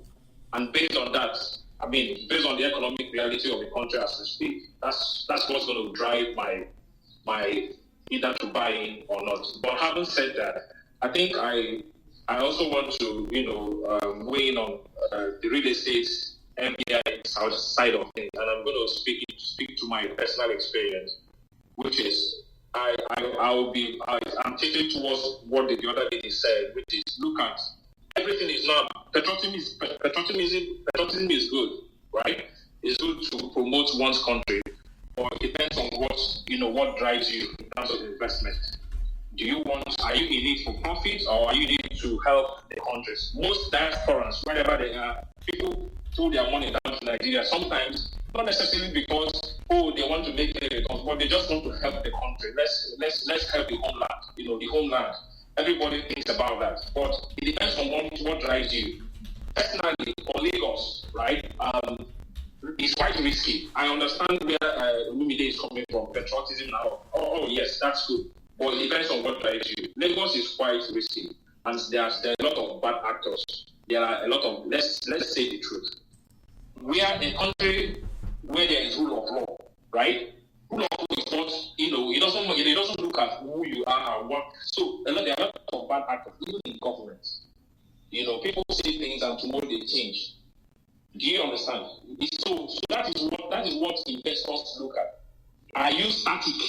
Whether it is tomorrow, whether you take government from one hand to another, from one party to another, will your land policy be static? It doesn't matter what happens. So that is what people look at over the years. And if you watch Lagos very well, most of the lucrative lands in the islands, they are owned by big families, very big, massive families. I don't want to mention names, right? Massive families, all those big families, we know them. And some of the times when people do their due diligence, you need to listen to people that have done land investment in Lagos, in lands. People try to do their due diligence. They do their best, But some of the times you will go to the government, people will tell you everything is good, but before you know it, down the years, stories will pop up. It always happens. Particularly the big families. We know Oxley. It always go the way. So don't blame people. People have their own personal experience. Yeah, Oxley. Don't blame people. I get you. And again, let's say this right. The paperwork for Landmark was valid. So if it's a question of validity, he had valid paper. And again, I'm talking to the guys that are commenting on Twitter. So, my brother, the beach is not the beach cannot be included. Hold on, don't help him. It's never part of the beach. Don't bring that up here. Don't bring it up here. What are you talking about? The beach is not. He said it by himself. Okay. The beach in Nigeria is owned by the federal government of Nigeria. It can never be included in any C of O. Any land near a river is owned by the federal government of Nigeria. You see that Lekki bridge that goes from Ikoyi to VI? Lagos State could not build that bridge until they went to the federal government and they got permission to site those pillars on the land, because the land in that Lagos on the river is owned by the federal government, not Lagos State. So to say that Landmark did not get the beach as part of the CFO is silly. He never said it was his land. No beach is owned by anybody. But when you sell ocean-facing property, you are selling it for billions because it's facing the ocean. That's why it is sold for billions. That's why Landmark put the tent there to start with, and that entertainment center there, because there was a beach. That's why he didn't go to Moshi or K2 to build that same center in K2 or Moshi or Ikorodu, because there is no beach in Moshi or K2 or Ikorodu. There's no beach even in VI. He built it in that Lekki place there, so that it's going to be on the beach. So let's drop this that he didn't get the land. It shows insensitivity. We're talking something that he didn't buy land. This is a guy that borrowed, he's not his money. He borrowed money from foreigners to invest in your country. He's a Nigerian, 100 million naira, and you gave him 7 days, and you're arguing that beach is not his or beach is his. Let's be sensitive here, guys. Let's be sensitive here. Everybody can speak now. First Light, please go ahead, but please be sensitive. Don't make this argument. I beg. This is someone's. Have you lost $100 million? First Light, I beg. Let's be sensitive. I beg. Very quickly, sir. Very quickly. So the point there is this. Let's also remember, the federal government just made a law. It was in Buhari's tenure that 250 meters away from the beach belongs to the government. It's not a new law. It's not a new law. It's not a new law. It's not a new law, sir. It's been a law forever and ever. Lagos State land they had to get permission from Yaradua to build it, sir. That's what I'm telling you. The Lagos State Bridge, Lekki Bridge, Yaradua had to give them permission to build that bridge because the land is owned by the federal. Even in that Lagos State, any land near river or ocean is federal land. All right, Oxley, thank you. Let me get First Light. Go, jump in, First Light. I beg, First Light, take it easy. Thank you, Carl.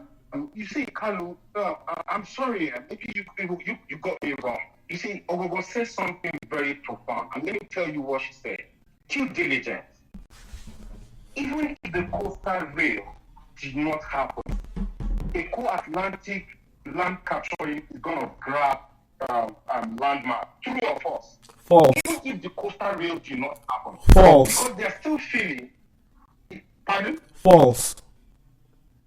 No, because the land, Eco-Atlantic is still claiming that land up to that same. How can Eco-Atlantic claim an ocean? Let me finish. You see, the reason I'm saying this is that I want us to understand something. If I'm going to put my $1 billion on any business, I'm going to look at the short term and I'll look at the long term. And this is what every business person here has said. Who media has said. Ogogo has said it. I will check my risk. I will check all these things. If the land, if the front ocean, like you said, which is common law known to anybody, that it belongs to federal government. Agreed. Remember, it's not only landmark. Because my own issue is that it's not only landmark that had that same issue. There are other beachfront. And so, but they're not complaining. Landmark is the one complaining now. Do you understand? But you see, okay, we're gonna move on. Are you hearing? Yes, First Light, go ahead. Yes. So what I'm saying is that if I'm going to invest 100 million, I'm going to look at the risk in the short term, and I'm going to look at the risk at the long term. Just like you said, the front bridge is not is federal government owned. You said it again. Federal government, Lagos State government to build those bridges, they got approval from the federal government. If I'm going to invest $200 million of my money in that thing, I will get the approval from the federal government. I don't care what anybody says. I will not even take an inch of the risk to put those things there in the first place. But First Light, you are mistaken. You are confusing people. Listen, there is no structure of landmark on the ocean. There are inflatable rafts and trays and umbrellas on the beach. There is no structure on the beach. The point is this: by closing off the beach, you close off the attractiveness of the land, which closes off the earnings of landmark. There is no building. Now look at the picture. He has inflatable rafts on the ocean. There is no structure. He doesn't own it. The point he's making is this: when you put that road there, you have destroyed the value of his investment. That's what it's like going to front of, or you go to Florida now. Go to Florida. They will never build a windmill. They will not put a windmill in New York or Florida or California, because people will say it's spoiling my view. That's what he's saying.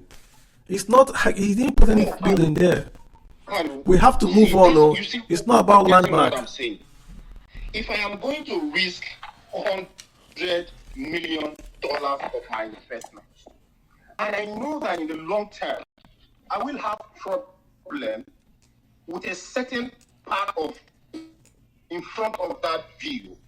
Kalu, I am saying, as Bright Ibitoye, I am not going to invest my $200 million in it to even get myself to this point that I have to be saying they should not do what they want to do. Sir, Because sir, it's like you say sir, that sir, who approved, sir, who approved, sir, who approved the coastal road for Atlantics, for high tech? Who approved the coastal EIA? Has it been approved? No, has it been approved?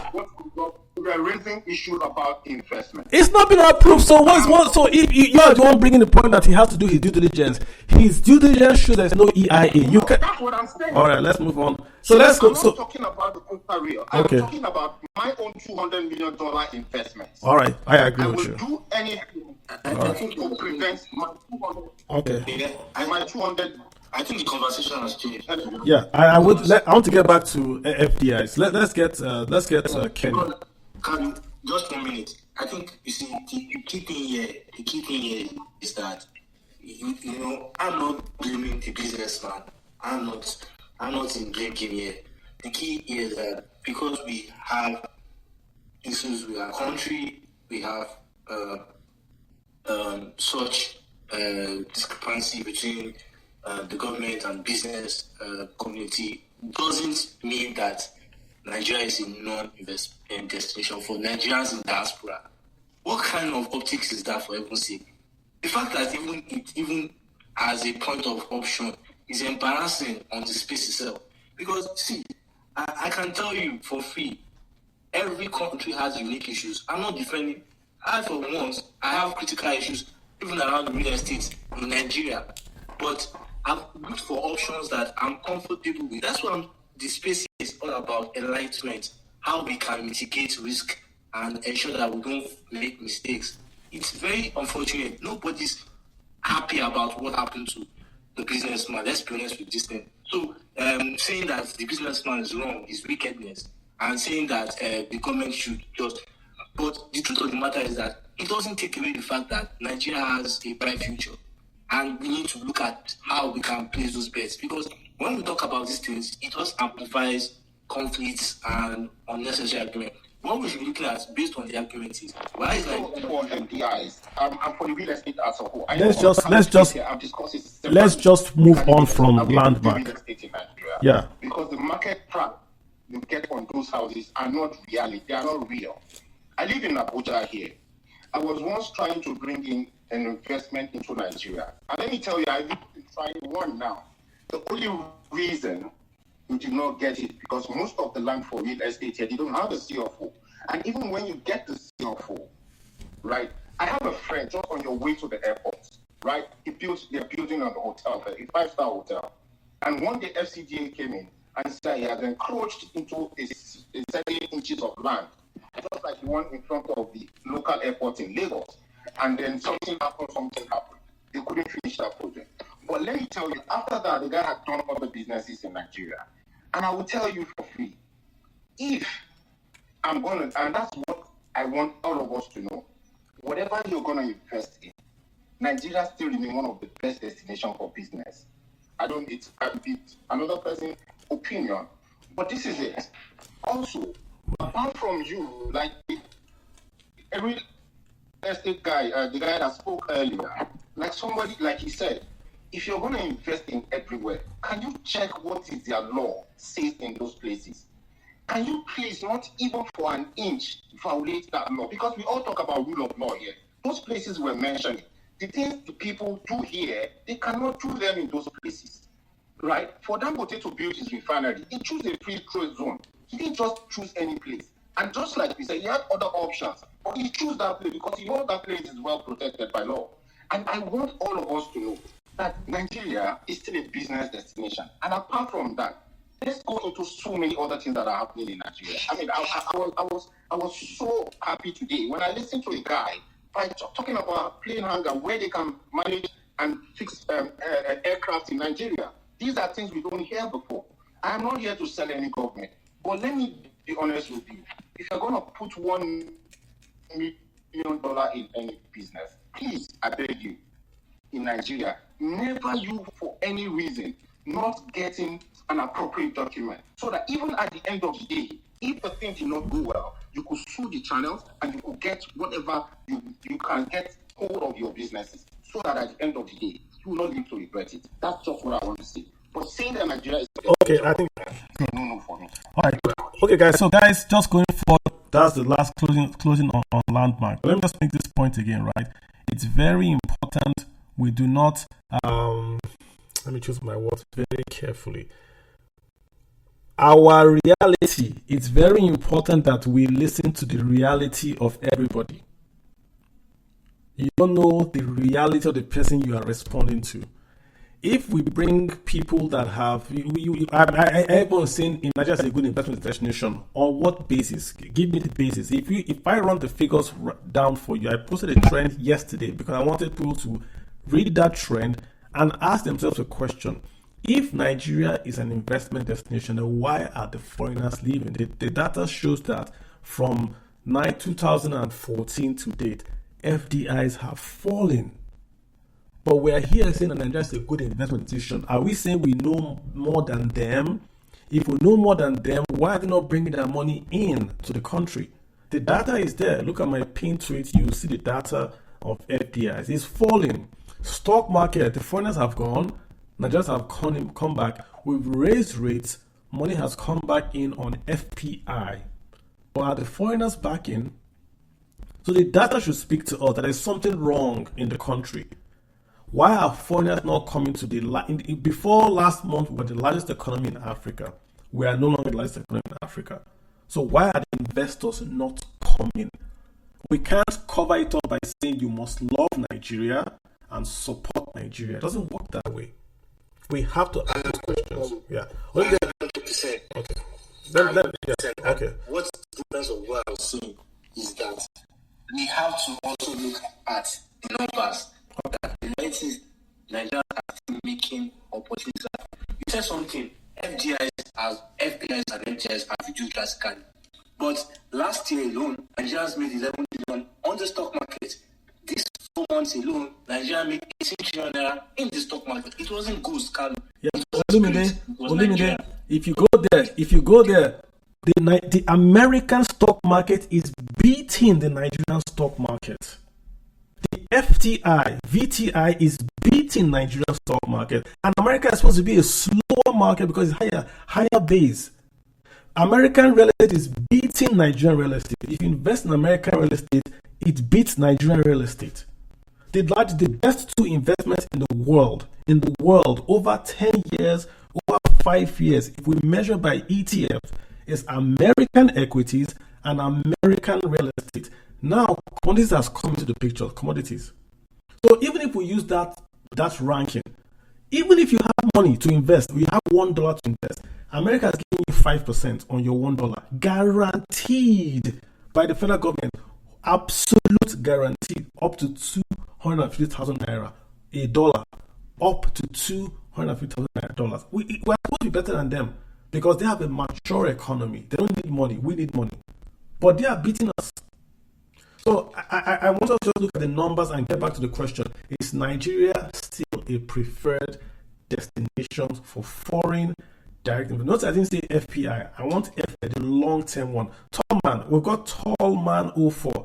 Thank you for hanging out here so long. I know you've been here for a while. Tallman, do you want to unmute, sir? We've got Tallman, we've got Kenny and Sonny. Tallman going once, Tallman going twice. Mr. Kenny. Can you caller Wole? How are you doing, sir? Hi, good evening. Hey, Tolman, hey, go ahead, sir. What's your take? Is Nigeria still an investment decision? You've heard the arguments. Some people say they won't invest in Nigeria. Some say we have to invest because it's a veritable investment destination. I agree. Nigeria has got its opportunities, but would you invest $1 million in Nigeria or Antigua or the US? Where would you take your $1 million? Interesting conversation so far. So, interestingly, when I joined this call, I was having this conversation with my wife. And I was just asking her that if she has $1 and she decides to convert it to Naira and buy gold in Nigeria, and if as at the time she bought the gold, Naira to dollar was 400, if the gold has gone to about 900 Naira today, and she needs to get her $1 back, what happens? That means you'll have lost money just by bringing in our $1 and having to take it back to our $1 after some period of time. clearly it's a 50-50 thing, right? But I think for now it's scary because I've worked with companies in manufacturing. I work with a sovereign investment fund. I work with banks, and clearly the signs are not looking so good. What they would say is, if the biggest business in your country are those in the financial sector, then there's a big problem, because if the enablers are the only ones making the money, then it looks like a lot of things are not right around it. So, Yeah, good point. I mean, guys, don't sleep on Nigeria. If you count out Nigeria, you will lose money. I bring people on this space for a reason. Yeah, for me, I think it's a 50-50 thing. If you want fast money, you can come into Nigeria and give. Thank you. Yeah, I mean, there was a guy we brought in here that makes T-shirts. Who remembers that guy we brought in here that makes T-shirts in Kano, where he gets cotton from Kano and the rest, and he makes T-shirts in Lagos. And he was saying he can't meet demand. His biggest problem was that he doesn't get enough cotton in Nigeria to make his T-shirts, normal T-shirts we wear. This guy's from the US. Who remember that guy? And this is the question. That guy's story is Nigeria. Lots of opportunities, but you can't take advantage. The guy wants to make T-shirts. There's cotton in Nigeria. He can't get enough cotton yarn. That was what he couldn't get enough cotton yarn to make T-shirts in Lagos. So if that guy could get cotton in Nigeria, he makes a lot of money. And that's the thing with Nigeria. Everywhere is an opportunity. If Nigerians have 10 hours power every day guaranteed, our GDP will double. 10 hours, or not 24, just 10 hours guaranteed, the GDP will double. Because manufacturers will now produce more and prices will fall. Kenny, what's your take? Are you for Nigeria? Do you think the Nigerian economy is a veritable destination for investment? Mr. Kenny, you want to go ahead? Yes, thanks for having us. My own take is I'm not in nationalistic jingoism. It's based on data, raw data. If Raw data. You can convince me, I'm going to have a return on my investment. I'm going in, but if not, I'm taking my money to where I'm going to get my money back. You know what I mean? You don't think that nationalism plays any part in business? Yeah, maybe to some certain extent, but not in this political environment. That nothing is really certain. You know what I mean? But without that, having said that, I'm leaning strongly towards raw data. Let me ask you a question. Let me ask you a question. Blood and soil, you know? I got you. If Nigeria sent out a bond that says you can invest in a bond for your local government, and that bond will pay you 1% over 100 years, but it will provide water or roads or school to just your local government. It will be low interest rate, 1%, but you'll be guaranteed that water or that road will happen in local government area. But you make nothing, 1% over 100 years. Would you invest in that bond? Sure, I can. I can. But it don't come with. So what was the state of my finances that time for me to throw money around for that kind of thing? But if I'm comfortable, it's something I can do. You know what I mean? But another question is that who is in charge? Who is in charge of the bond? You know what I mean? Is this Central Bank of Nigeria, right? Those are called impact bonds. Impact bond, right? Yeah, called impact bonds. So, and they are real life. You can actually invest in an impact, and when they deliver, then whoever the manager is will pay them the money, and then you get your 1%. It's not commercial. It's designed to develop. Sure, that's kind of thing I'm open to. I can actually do that. So not commercial. So you would do the non-commercial if you were sure it would happen. You don't care about the return. You take the 1%, correct? Yes, I mean, yes, it's something I can do. So what do you think Nigeria in terms of FDI? So do you think it's still? What do you think is the problem? The policy or the implementation? Do you think we have the right? It's a policy. We remember like a few years ago, like up to 5 years ago, Nigeria is the biggest economy in Africa, even surpassing South Africa. Now, last time I checked, I think we are third or fourth now. It's the environment, it's the policy, it's a policy maker. Is that no? I was reading something, I don't know, maybe it's true or not, that House of Assembly, the Senate has increased their salary. Wow. I hope it's not true. And they can't still pay 70,000 naira as a minimum wage in Nigeria. So, that kind of thing give you headache, make you sick. That's my own. That's my own about investing in Nigeria environment in general. Yeah, I hope that's not true. Because if it's true, we'll go nuclear. And those guys they are a liability. The National Assembly, they are a financial liability on Nigeria. They take, they don't return. They said, and I'm quoting them, we cannot cut one kobo from our budget. Everybody was cutting. The citizens are cutting. Everybody's cutting, but they, with their jeeps, say they cannot cut one kobo. I'm quoting the Senate president. They can't cut one kobo. So I get your sentiment exactly. So during my last part, is somebody talking on Olumide Andu or is that Olumide? that is the Olumide capital himself. Okay. Yes, that's Olumide capital himself. Oh, capital himself. Okay, Olumide capital. Olumide capital is kind of what I'm getting from his commentary is that national. I think he's prioritizing nationalism. No, I think he's saying, if I understand, he's saying you should not or cannot invest in Nigeria. I think it should be open. He's saying that it's an option, but you can't say you cannot invest it. And the lady has clarified that, listen, I'm saying I do not want risk. People are like, if I don't want risk, why invest in a risky venture? She's right. If you don't want risk, why then do patriotism and say, I'm going to invest in this place called patriotism? That's why I asked you that question about if you would invest in a local government area, and you said you would. So it's down to, I'm an advisor, right? It's down to what you can absorb. If you can absorb risk, sure, invest in the country. If you know you can't absorb risk, just buy central bank bonds and leave it like that. But if you can't take risk, then don't go into the kitchen. I think that's what he's saying as well. Yeah.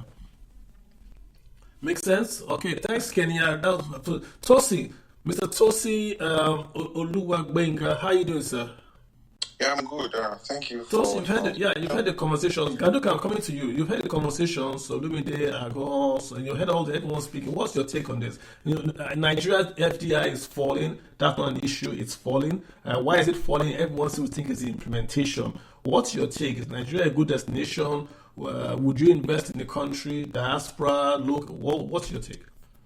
Yeah, personally, I would choose to invest in the country, not minding the fact that I don't politically align with the individual who is actually the president now. But I believe the Nigerian country is bigger than an individual, and the best he can have is 8 years, So I can invest in Nigeria, and I actually have the plan. If I have $100 million, I know the kind of business I'm going to do in Nigeria, and it's not going to be a business that will be based basically in Lagos. There are a lot of opportunities to make money upland from the southwest Nigeria. There are opportunities in Ekiti State, in Ondo State, and all of those states where I already have my eye on what I can do and how I can contribute. So for me, as much as I don't want to make loss on my investment, for me it is about economic growth, jobs for people. There are a lot of unemployed people, across our states. So looking away from the money, not converting anything to dollar or pounds or naira, it's just about creating an opportunity to create value. And for me, I would definitely invest in Nigeria because there is nowhere like home. Every other nation have all their citizens who believes in their nation, even at very difficult times like this, and they still stick to support and invest in their country. So, away from the noise, I still believe that Nigeria is a good place to invest. As a good investment destination, and I just hope that I will get it more right politically as a nation, and we have more policies that support businesses, not those that, that we don't want to hear news that makes investors run away from our country, and they probably want to do something big, and you are pitching your ideas with foreign investors, and you are reading news that that business is being brought down because of a road, all those kind of news that does not support foreign investment directly. So, but as a citizen, in putting it shortly, I'm interested in investing in Nigeria if I have the capacity to do so. And if I'm going to do so, I'll be physically available to monitor and manage my investment. Okay. I won't be that in prosy. All right. Real quick, Mr. Jags, I'm seeing what you are posting on the space. Mr. Jags, you work for Lagos State. If you want to speak, sir, anytime, I'll put you on. If you want to do a special space, I will put you on with respect, sir, so that you can answer a few of these questions that people are asking. I'm completely open to work with your timelines. People are saying lots about demolitions. You speak for the state government. I see you posting on the TL. If you ever want to speak on this space, or you want to speak outside the space, we are open to hear from Lagos State, sir. We're not here to post memes or to make comments. We want to hear from you, sir, as a representative of Lagos State in any format that you determine.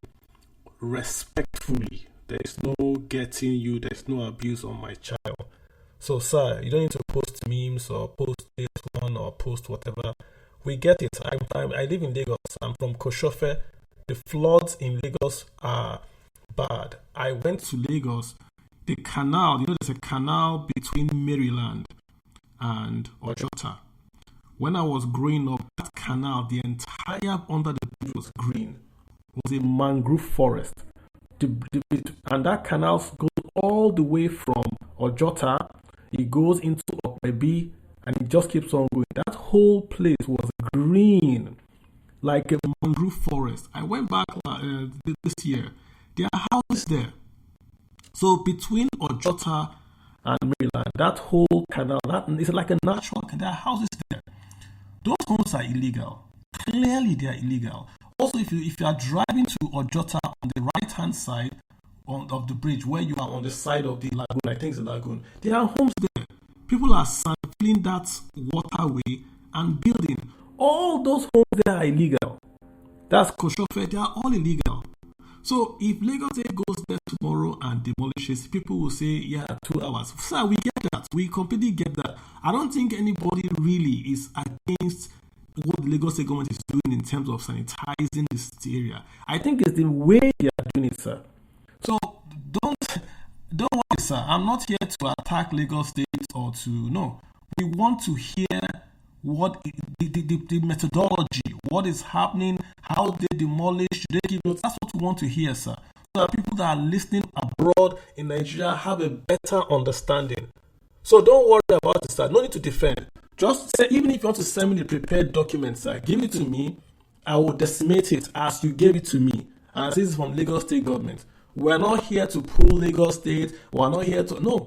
We want the information so that tomorrow, if we want to invest, we do it properly. This is to Mr. Jibril A. Gawat, as he's posting stuff on his page, sir. So, respectfully to you, sir. Thanks so much for that. I appreciate you, sir. Sonny, your hands are up. Please go ahead. Yeah, thanks, and this is everyone. Go ahead, sir. For me, I would say there's too much red flag, to invest for Nigeria at the moment. And even before this government came on board, Nigeria will be battling with the institution.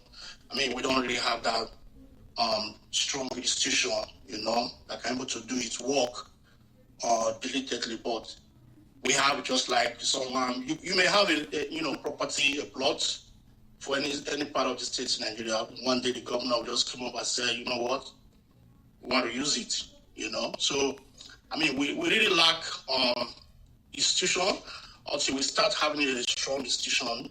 I mean, that's when the international community or whatsoever will believe to invest in Nigeria. I mean, I have someone who came over from US to invest in farming in Nigeria. I spent almost 400,000 US dollar. But his business was very frustrated, and sadly he had to leave. So, and he said he will never ever come back again. So that's it. What me personally, it's not someone told me, and I know the person. So that's how it is for women. I mean, it's too much red flag. If I say, Carlo, that it's not advisable to invest at the moment, but maybe in future, who knows? So we're going to see how it goes. Thank you. So, a question before I go, Sonny, question for you: if they gave you £1,000,000, would you invest in Nigeria, or would you convert it to dollars and invest abroad, or Japan? If they give you like £10,000,000, would you stay in Nigeria and invest, or would you have dollars and invest abroad, or Japan abroad? What do you do that £10,000,000? Just real quick question. Yeah, if they give that, I won't invest in Nigeria. I will change it and find somewhere that I know that is very, considerate that I need to invest. Interesting. Not Nigeria. Yeah. All right, got you. Interesting. Let me get Joy Boy Kenzie. Is it the same? Joy Boy Kenzie. Thank you, Sonny. I appreciate that answer. Joy Boy, please go ahead, sir. Yeah, good evening. How are you doing, sir? Yeah. Good evening, everyone. Okay, so concerning this, if Nigeria is a preferred destination for FDI. Yes, sir. I would say that it's a good place for people to invest. Nigeria is a very good place for people to invest, but currently Nigeria is not preferred. This is because our government has already given us a bad PR, or in layman terms, you say bad reputation. We have a flaw in our constitution, or should I say in our law. We have the Land Use Act of 1978. Now, this act says that all lands in the state are vested solely in the hands of the governor. Now, it's supposed to be for holding it in good trust for the people to allocate it to their respective residents. But now, this act is being exploited by people that come into government. Now, you have a case whereby somebody can buy a land, do the necessary documentation, get CFO. A new government will come in and then what? Say that they have interest in that particular area and revoke everybody's CFO. Now, people outside are hearing this stuff because rumor travels very, very fast. Rumor travels very, very fast. People outside are hearing this stuff when government gives notification very short, comes the next day, tear down the property, go to certain buildings, certain businesses, close them down. There's no rule of law. So we have very bad reputation at the moment because our government, they don't do things like they have good intentions. So let me ask you a question. They have bad execution. So do Nigerians do the good things? I know Nigerians are building land on homes on land in drainage. Are they also part of the problem? What do you think? No. The problem is that some of those lands they went through some certain documentation. Some people passed the law, passed the permits for those buildings to be erected. Yes, but but so if I go and build on a canal, I know it is on a canal, but I bribe the government guy. The government guys give a fault here. I know it's on a canal, but I have money. I bribe them. I get CFO on the canal. Who is at fault? The owner of the property is at fault there. But when the rule of law stands is that before the property will be erected, there will be certain task force from the government that come back. When these people are laying foundation, they'll come and stop it before going further. Okay. You get? I hear you. I hear you. I mean, we're saying the same thing. It's with the government side, but the people's side is also. The people's side is also involved because we have our own part to play in this good reputation stuff. Okay, let me try to. What I want. Do the right thing. I hear you. I hear you, sir. I hear you. Thank you for that comment. I want to try to share a few of the investment opportunities in Nigeria. I don't know if because a lot of people are saying Nigeria is a good investment destination. Let me see if I can share with you guys a few things that Nigeria has got to offer to the world if you're trying to invest in Nigeria, right? So you have a country that has all forms of the ecology, every form. You have the desert, the mangrove, the savanna, has inland waterways that have clean, fresh water, not seawater. You have rivers inland, clean, fresh water. Why is this important? That means that agriculture in Nigeria, you have land mass that you can grow crops and food, and you can export that food.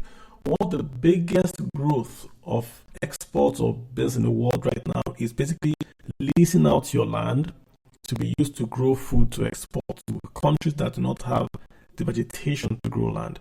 So in terms of the climate, the natural resources, the land, and the labor, Nigeria is just smack there that we can actually become a major food exporter, i.e. cash crop exporter. We can just pick even one crop.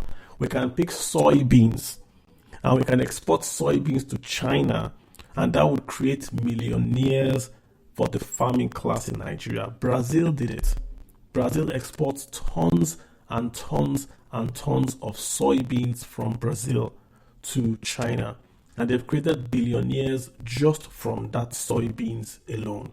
So we don't have to get too sophisticated. Just clear a lot of land, build a lot of silos, give farmers these seedlings, do irrigation, and then let farmers essentially just go out and create this.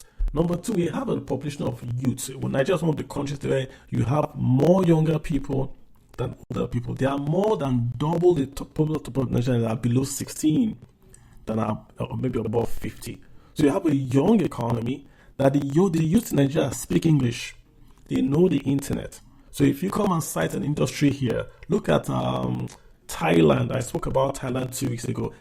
Not Thailand, the Philippines. The Philippines has grown an economy around services, these financial services. When you call a US bank or you call, say, a US credit card company or a US IT company, most likely you are talking to somebody in India or the Philippines.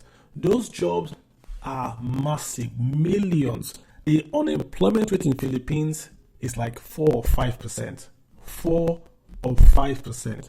So nearly 96% of the folks in the Philippines are employed. Think about it. If 90% of Nigerians were employed. So what we have to do again is to look for industries that can employ a lot of people. Oil and gas brings in money, but doesn't employ anybody. How many people do you know work in Shell? But telecoms, where you have these data centers, where you can get trained to answer questions, to understand apps, can employ millions of Nigerians. You just have data centers and there are folks with their headphones taking calls and listening to people and helping them out. You employ millions. So between farming and IT, we've employed nearly 60 or 50 million Nigerians if we were serious in doing that. And all these are things that can happen really tomorrow. Really tomorrow. You have to pass the policy, pass the tax programs, and then industries can then come in. Who are going to come in first? Nigerians. It has to be Nigerians coming in first to invest. Then the foreigners come. If Nigerians don't invest, the foreigners are not going to come. Again, Kaduna State, with all the issues in Kaduna State, they have one of the largest single FDIs in Nigeria in the steel plant that is being set up by a few Indians. A nearly $700 million investment in Kaduna near the iron ore. Kaduna doesn't have iron ore near them, but they put an iron ore, they put a steel plant there. Now you know why the Kaduna State government was doing a dry port in Kaduna. Now you know why they're trying to get a railway line into Kaduna. That's what they are doing. So the former governor on that state was very, very deliberate in trying to ensure that the state has these things to not just attract but to retain folks in Kaduna. The point is that the governors, the subnationals, have a lot to do. ShopRite is good, but that's not the FDI we're talking about. You've got to go out and bring money into your state. You've got to make these laws and make your state easy, not foreigners, for Nigerians to do business in. If I can't go to your state and do business, how do you think a foreigner will come to your state and do business? It's not going to work. So we're going to start from attracting local. Yeah. Go ahead. Yeah, but I just wanted to add some stuff to what you said. And the truth of the matter is that if you look at the headline, Nigeria is going to be preferred destination for FDIs, to be honest with you. Look at what's happening in Asia, look at what's happening in the Middle East. And if you look at geopolitical ranking, Nigeria is lower. You cannot compare Egypt and Nigeria in terms of geopolitics power. But, the conversation went a bit divergent when we now call Nigerian diaspora. There's a duty. It's a different thing entirely. There's a duty. For Nigerian diaspora, for example, I've listened to many technocrats, and one of the things I realize is that we cannot say we want our country to be better and we don't play a part in it. It doesn't work like that. I don't work for government, for example. When I'm invited to different conferences around the world, the first thing I do when they say I talk about my country, I talk about the positivity, I talk about the youth, I talk about Paystack, I talk about PiggyVest, I talk about InterSwitch, I talk about GT, I talk about Zenith. These are successful entities that have been able to, despite the odds against them. And that's how I saw my country. And sometimes the positivity that comes back is that, the check will do say, wow, these people, you're really doing great. And indirectly, you are exporting goodwill to your country. I'm not saying we should be patriotic on empty stomach. I think a lot of people are missing that point. But you see, when you have options, when you have built to some level of capacity, you have a duty to help your patriots. Because see, we're a country of 200 million people. Over half cannot even invest much more. Over half cannot even eat, much more invest. So we have a duty to also propagate prosperity, not just waiting on government. And that's where I come in and say, okay, someone is telling me that, and this is how you can do. If you have so much money, you have done your allocation properly. Definitely, you must have had investments in foreign currency, foreign assets. So investing in Nigeria should not be a problem. And there are ways you can invest in Nigeria, different ways you can invest in Nigeria. There are investment banks that do diaspora funds, that do diaspora investment. We have banks that offer some pools that you can invest in real estate projects that will not give you headaches. There are projects that are REIT. So I think what we need to do is that we need to understand our priorities here. We know the country has problems. I don't belong to the establishment. I don't share the same, but it doesn't mean that I don't want my country to succeed. I don't want my country. That is where a lot of people miss the problem, because we get offended by the political players in the space. We think we are doing ourselves a favor by not investing in our country. I think it's trouble. So the end goal is that we need to look at ways we can, because we cannot just be ranting on Twitter. I don't believe in that, and we cannot be ranting. We must play our own part. Our part starts by the little we can do. If we can do 5% on our country, I think it will go a long way. Someone else sent me a DM, and the person said, I want to invest in Nigeria, but I'm afraid that if I invest in Nigeria, the politicians will think that their policies are working. I would like them to focus on corruption and ensuring that there's security. If we invest, they will think that people would invest even if there is corruption and people are not safe to go to the farms. Someone said me that. I agree, but there's a way you can do. There's a way you can work about it. So, for example, I also have problems investing in real sector in the Nigerian economy. So, what am I doing? I'm looking at areas that can really edge against those problems. So, first of all, for example, an average Nigerian diaspora that's like that lady that really has assets in different places in the world, it should not cost us to have 5 to 10% of our portfolio in Nigeria, it will not do any damage to her. So what she can really do is look at risk investment. Okay, how can government definitely know the Nigerian government needs liquidity? So you get a premium of 20% on if you invest in saving bonds, or you look at the. But if you really want to go the longer way, look at First Bank. When we spoke last week on this space, First Bank was down 30%. Now First Bank has gained 30% of that price. So if you put 20 million there, that's you already have 6 million. So there are short ways you can really just mitigate and put yourself in position. The idea here is that a lot of people should not turn a blind eye on the country. That's what I'm just saying. Yes, there are problems. We know there are hyenas in the system. We know there are issues, but you don't turn a blind eye. And that's where I stand. And I feel that time things will change better. Nigeria will definitely get to a point where, but we need to take those risks. We need to encourage people. We need to, because hopes are down. If you go on Twitter, a lot of people are hungry. A lot of people. So how would you be selling negativity, and how would you be selling? That's not how we should work, and that's the business we are in. We need to sell people the things that can make their lives better, not dampen their hopes, and that's what I'm really working on. Where is the place for reality, Olumide? What is it? Is there a place for reality? I mean, if I look, I just posted something now from the NIPC on reasons why you should invest in Nigeria. I put it up there now. So if you go on the timeline, NIPC has listed why you should invest in Nigeria. On just one slide, they have nearly 25 reasons. I find it very, very interesting. So if you're looking for arguments on why you should invest in Nigeria, you see abundant resources, tech savvy, you see 2 decades of political stability. It's all there. But where is the place for reality, Olumide? If you look at Nigeria, for instance, the reality is that the place for reality is that, for example, I would naturally have put maybe a high amount of my portfolio in Nigeria. It's not that. You see the difference here. That's reality. The reality is that as far as I want my country to do, I'm also having my own security. I'm also knowing fully well that I don't work in government. I don't have an entity that has spent billions of dollars for me. So I also have to play my own part. But you see, that is where intellectual and nationalism, there's a balance. You know that, okay, the reality is that, well, there's a risk. Where would I put? So I make sure that I attract a safe haven investment or income. At the same time, I'm also not putting my eye on Nigeria. I think that's a balance approach rather than just be on one side. Gotcha. Okay, well said. Let's get Mr. Adebisi. Mr. Adebisi is here.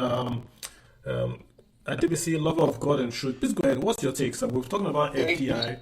We're arguing now between we're arguing between data and realism. The data says Nigeria is not. Let's be clear. The data says that Nigeria is not a good investment destination. What do you say? Yeah, thank you so much for that topic you brought up. Good evening to everybody. I wanted to ask that, is there any other sub-Saharan Africa where FDI is currently increasing? Those are the questions you should be asking, because we know what the world is going through. It's not just, yes, you might want to bring up Egypt and all of that, but Egypt too has its own issues.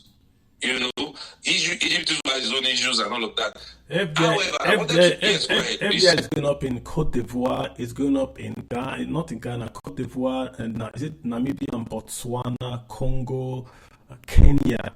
Kenya is doing a lot from the BRICS Association. So overall, what is in that Nigeria is going down. Africa is not going down as fast as Nigeria, but Nigeria's fall has been very spectacular because we've come from 8.8. Cote d'Ivoire hasn't done 8.8. You understand? That's why it pops up in Nigeria. Nigeria was the only country in Sub-Saharan Africa on the JP Morgan and the Barclays Bond Index. Only South Africa was there. Even Egypt was not there. We were there. Now we're out. So it's like we've gotten to a very, very high height and on the way down. That's why it looks so steep in our case. But Ghana hasn't been there. So that's, if you get what I mean, yeah. I get what you're trying to say, but that's on my first point. Then my second point wants to speak to people's conscience is Nigeria's, for many people that came on this space, I've been listening, people have been coming and saying they will not invest. Many of these same people were trained almost for free by Nigeria. Yes, I understand some other people were born abroad, but majority of people in diaspora today were trained almost for free in Nigeria. Nigeria was going through a lot of issues, but the issue has always been there before we were all born. But Nigeria still trained you as a medical doctor, trained you as a IT person, and then you are making a lot of money abroad. Now, suddenly Nigeria now needs your help for you to now take a certain portion of it. You are now saying, no, I'll go and look for somewhere who never cares about you, who can wake up tomorrow and also bring up a law, and you'll be done. I was saying in my house here, you cannot change toilet seats. You cannot just move a toilet seat without the city getting to know. You have to go take permission from the city. It's also done abroad. So it's always easy to castigate and say this one, this or that one about your country. The reality is, east or west, your home is your home. When Ukraine issue started, the Nigerians that were caught up in Ukraine, they were not calling to you, they were not calling people from England or all the big places to come and help them out. It was still Nigeria, as much as Nigeria was going through a lot of issues. The same Nigeria you called upon to come save you out. Okay, can I play devil's advocate if you don't mind? Just devil's advocate. No. So the Nigerians are saying, okay, I hear you. Nigeria trained me abroad and I've gone abroad and I'm sending back diaspora remittances. I'm sending back money to Nigeria. Because remittances are the number one. If you take away crude oil, number one earner for Nigeria. They are sending back remittances. They want to vote. Nigeria says no, they can't vote. They want to do investment in Nigeria. It's made very, very difficult. Their mother or their father or their brother is at risk of being kidnapped. The security services are not really working. Things are going up in price. So do they have a point that, or should they then say, can they ask for more? Or is it enough to say, listen, Nigeria has given you a good start in life, keep your mouth shut and support the government? Do they have a point to say we demand more? We want Nigeria to be like where we are right now. Okay. Yeah, they have a right to demand more. But to go ahead, Olumide has put it very, very succinctly. You have a duty to also sell your country by words of mouth, even without having to put any money down. You have a lot of duty to sell your country positively out there. Many of the issues that affect passport rating is not per se government, or is the character of the people who goes abroad and portrays the country that will affect the passport rating of that country. So we also have a lot of duty on our own role to portray the country as in positive light as much as possible. You might not like the government. The government can lose power tomorrow. You might not like the government, but the damage that will have done with mouth might not be easily reversed.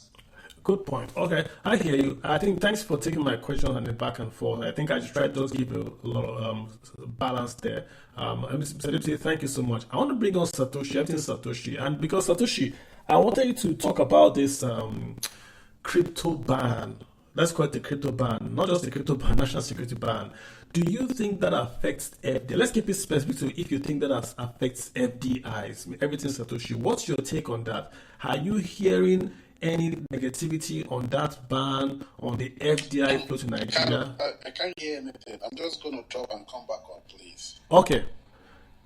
Everything Satoshi, can you hear me? Yeah, loud and clear. Yes, sir.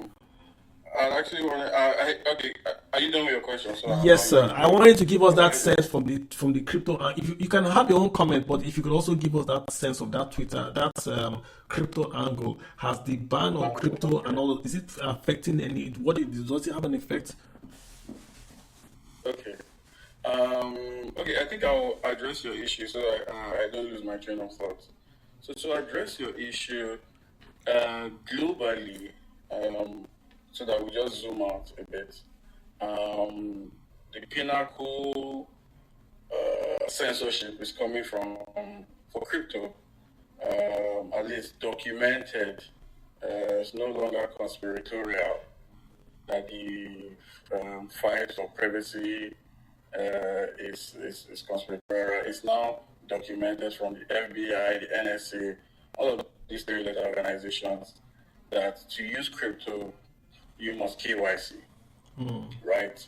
And so if you then zoom back in, obviously whatever the United States does, every other country would follow suit. And in our case, they've doubled down on P2P, or what is deemed P2P, basically most users going on a platform to exchange cryptocurrencies.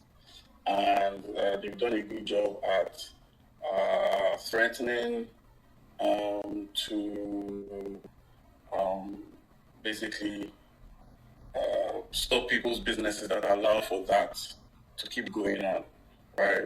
Or for whatever reason that they give, right? I'm not going to go too deep into that.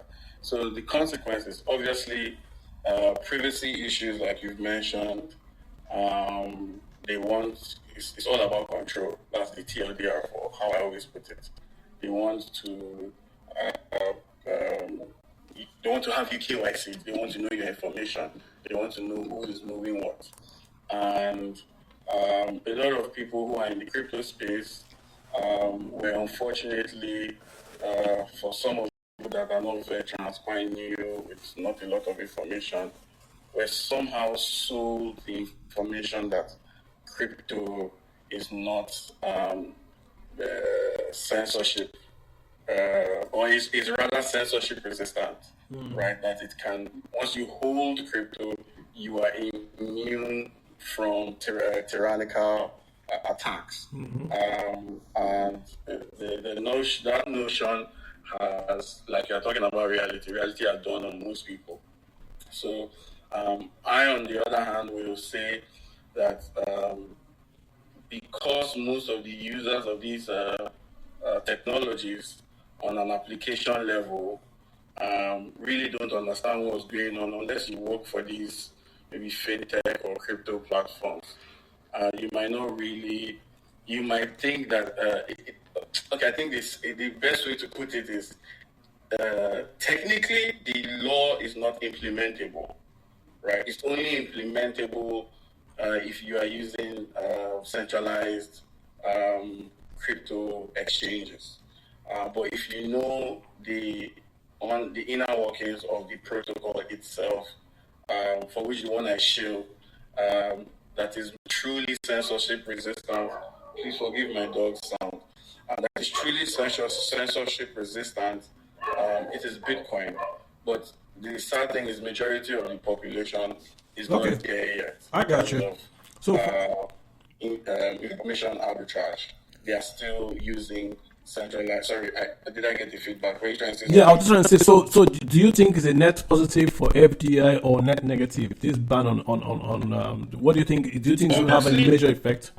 Obviously not, because if you look at, say, for instance, a centralized token like USDT or one of these, what we call stablecoin, right? Yeah. Or all of these other cryptos, we saw that there's data rather to show that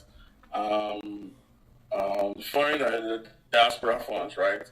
Diaspora funds moved through these channels. Because obviously, if you are moving money with Western Union to Nigeria, those fees that are quite ridiculous, you can save it if you use crypto. But that's the perceived utility for most people. The ease to move value from diaspora back to the motherland was useful. But as useful as that was, when push comes to shove, that value can be, just like in Naira terms or any other fiat currency terms, can be withheld. Or since we're talking about property, right? There really are no property rights in that realm. So the next phase we will see is people who have probably been disappointed by this will look for smarter means, of which exists. It's just that it's quite complicated to still obfuscate the government's overreach. So what you're saying, let me see what you're saying. You are saying that Nigerians can still trade in crypto irrespective of the ban. That's what I'm hearing you saying. Nigerians can still use Bitcoin. Unfortunately, it's not my bias. It's just the technical reality. Okay, all right. Just go that. Okay, just get that point out there. Used well, could help people to have that censorship resistance property that the crypto community have then adopted for guerrilla marketing purposes and other nefarious purposes as well. Gotcha. Good point. What do you got out there? Okay, super. Thanks for that. Let me move to Kingsley. Could I make my point about the Oh, Nigerian? please go ahead, sir. I apologize. That was my question. Go ahead, sir. Yeah, so to just tie it back to what I was saying about property rights, right? Either being real estate or any property. The problem with real estate anywhere, especially Nigeria, first of all, before I make my point, is it's difficult to maintain. Even if you're in the 1% of the 1%, you're a lucky Nigerian that has loans, 500 million or 1 billion naira to do real estate, whatever. The problem I have seen from my own end is maintenance issues ridiculous because every year, same house you build is going up in maintenance value. It's the same. There's nothing that has changed in the materials, but everything is going up. And then you have a scenario where the weakening currency makes, like, there's a barrier to entry for the real estate, the consumers that the developers are looking for, right, or the clients. So when you have a continuing poverty, you will just keep having ghost towns like we see in Abuja and all of these places where they are proper modern houses, but there's people buying it unless you're doing money laundering or all of these nefarious maybe section. You just want to hide money, right? But to the people that really need it, it doesn't benefit them. And then to the property rights thing, I initially wanted to ask a question about what your thoughts were on identity politics playing a huge part of the initial conversation.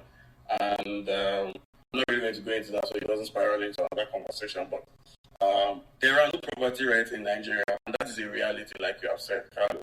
So in my opinion, to knowing this, to dismiss people's opinionated statements for simply wanting to either live in their reality because they understand that these litigation problems is 100% avoidable if you already know how the country has been working. And people wanting to avoid that, I think they deserve every right, especially if they've put sweat and blood to make their money. I have never been a believer of real estate in Nigeria. I don't think, even knowing the guys that they bring the money to do this whole real estate thing, I think it's ridiculously difficult to beat inflation and Nigerian rate, real rate, not the documented rate that we get, right? Okay. I think it's difficult to beat the real rate of inflation rates. All right, got you. With real estate, especially with the property rights problem. So that's just my thing. Thank you. Yeah, real quick. Although my sister, lots of comments on my page are saying there's gaslighting on the diaspora. A lot of diaspora comment. Let me make you do a final. I see your hands up. Just a final post on your. Maybe close it up for us. I know you've got a lot of flack on this. Okay. I came to diaspora at age 17, so I can tell you that the only thing that I got from Nigeria, obviously, I went to federal government college, so that was the benefit, and it was part of federal government college scholarship that got me where I am today. Please, diaspora, listen and listen carefully. If you find like social impact bonds in Nigeria, invest in them. I invest in Grameen Bank, and that's because my senior year research was on Grameen Bank, and I've seen the impact it does, right? It's more like a donation, but you have to do your due diligence. Personally, I'm from Delta State. If my Delta government creates a social impact bond, I will not buy it. I will not donate because I know the amount of corruption that goes in there. So diaspora, if there's a social impact bond, like I've told Carl many of times, if Abia State does one, I will put my money in there. It's more like a donation because the rate of return is minimal, right? So diaspora, please, if there's social impact bonds in Nigeria, do your part. Invest in those social impact bonds. For example, if there's a social impact bond that's created for the water problem in Kano, and it's run by, trusted hands, invest in that. The rate of return is related to nothing, but then Like for me, I say at least my conscience is telling me that I'm doing something good. But don't go out of your way. Again, do your investment profile. Understand yourself. If part of your investment profile is you want to be a nationalist and help Nigeria, go ahead and invest your hard-earned money in Nigeria. We all are in the diaspora. We know how hard it comes back. The other young guy said is what diasporas do abroad that causes our passports to fall. No, you're gaslighting us. Don't do that. I've been in Canada and all everybody I've been around are doctors, lawyers with large disposable income. We don't do anything here. Majority of us are amazing people. But you're not putting the onus on the system, right? So that's why people say you're gaslighting us in the diaspora. We work hard. Not sitting down and we come on Twitter and we see them demolishing a building. What do you think goes through our head, right? So again, diaspora, social impact on put your money where your heart is, like I was saying. Okay, thanks. Thank you for that. I think that was I like that point. We're going to have a space on social impact bonds. Just to explain what it is so people can understand what it is. I'm surprised Nigeria isn't doing it here. I think Canada did it. I think Nigeria wants to do it as well. But we should be doing more of that. It's not commercially. You can't invest and become a millionaire, but you invest and get results in your community. So we're going to do a special space on that. Mr. Temi Oluwa Shubawale, one of our sponsors that allows us to be on air. How are you doing, sir? You've heard the conversation. Very interesting. Yeah, you're the stock market guy. Very interesting. Yeah.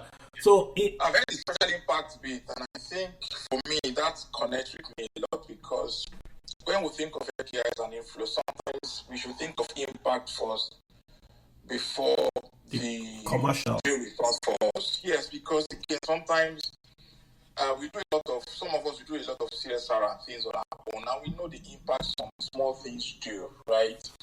For example, imagine we're able to, most of us went through the system where we're trained. Imagine we are all able to give back to our schools. I mean, in a systemic way. You know how those schools would be without even government funding. If diasporas are able to do that, those schools won't be what they are today. But it's not like we're trying to say it's a must, but the impact, right? We can get to a place to say, look, the money I'm taking back is not for interest or profits, right? But to impact and give back. If you start thinking in that way, I think we get more FDIs back, and we have to get people that are able to manage it effectively. Maybe the schools. And I look at the education part because if education is sorted out now, we're looking at the future. In 10 years, we'll have people come out and have more people come abroad and be able to. So it becomes a cycle where you are impacted when you're in school. When you go abroad, you remember the school. It becomes a cycle where government may not need to spend a lot of money in that area again. And for me, that's impacting, but there has to be accountability and trust. Because if the circle breaks, somebody takes money away or something, that is the end of the circle. And for me, that's very key. I'm talking about Nigeria itself. And from some of the I've heard, people don't invest. Investments that will do well are done in downtimes. And I'll tell you what it is. Most of the big investors in the world look for opportunities when businesses are down. So when I use shares, for example, I think you only made for speaking about First Bank. First Bank was down 44% some 2 weeks ago, right? It was a discount to people. Now it was gone up by 35%. You don't invest when the investment is almost at its peak. So if the company is doing very well, things are flowing, the country is at its peak performance. You invest when the company is at its lowest performance. Look at the government in 10 years back. Do your research and find out, okay, it's not for government to give you the statistics. You have to do your due diligence and your own research on the area you are going to. Is the government interested in it? What will happen there in 10 years? You have to do your research on every single thing before you invest your money. Although the risks are high, but the thing is, it's a risk reward, right? A company in Nigeria, Morrison, has gone up by 3% in the last 30 trading days. In this same Nigeria that we had a lot of GT Bank declared the highest profit in the banking industry ever in a time when we have the highest dollar rate ever. So it's contrarian sometimes. So you have to do your due diligence to invest when it's down, so that when it comes up, and you have to know, okay, I'm in for 5 years, I'm in for 10 years. You know when to get in and when to get out. That for me is key. Personal research, everybody needs to do it on their own. You can't wait for because journalists are biased sometimes. They write about what they feel that the audience wants to read about, what they like. Do you understand? You know what you are bringing, what you are doing. The government is not what it is today, but it can change. Do your research, right? Invest when it's low so that when it goes back up, you're able to exit. And for the social impact, please, Mr. Lumi, I've been interested in, Mr. Cardi, I've been interested in that social impact play because if you're able to tackle education from that point, things will start to change. I Government would, can yeah. use infrastructure and maybe security.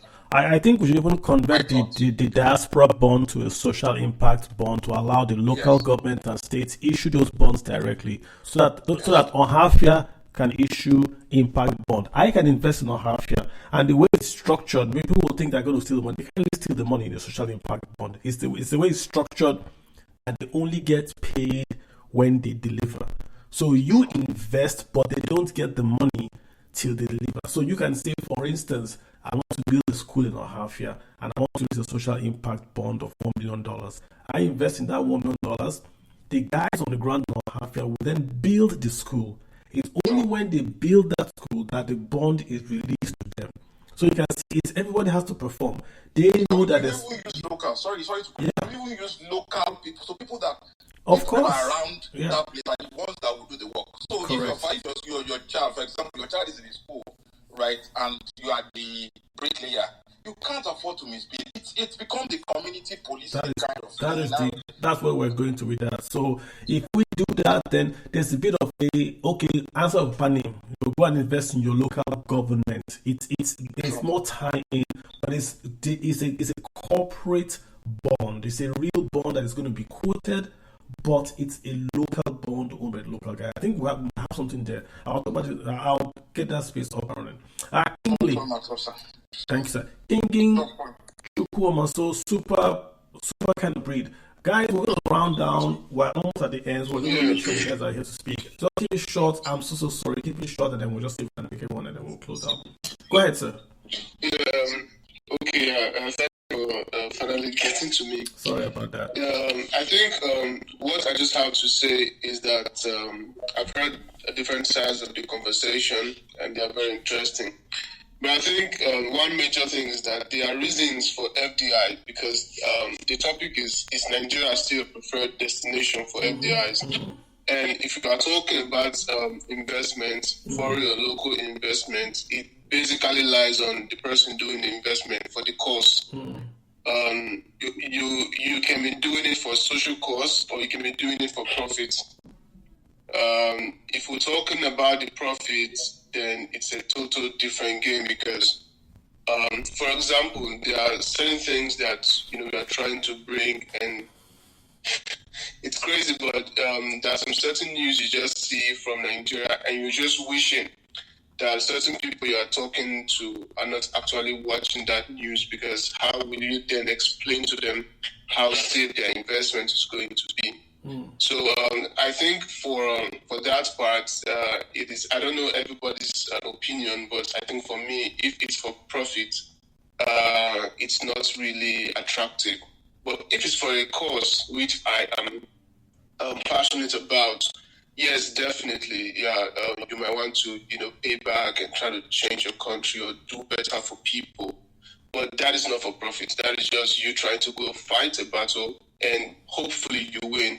But you wouldn't want to put your hard-earned money, like one speaker said, when you're looking to multiply your income, you wouldn't want, it doesn't make sense to put it in a very high-risk environment where you have other environments that make things easy. Somebody was talking about doing your due diligence, investigating. Yeah, I think even in the jungle, you can do due diligence, right? But what makes it attractive is the ease of getting your things done. You have a place you can get your investment done simple. I read one guy that said they bought a massive land in the US, and they didn't meet anybody. Everything was done online. So certified, trusted, everything was done. You can't really compare that to maybe Nigeria, where you have to start looking and investigating and trying to know what the government will think in the next 10 years. Of course, you can make it work, but it's not too easy, and that's not attractive. And also, we have to be truthful with ourselves. Most of the people making it in Nigeria are politically exposed people.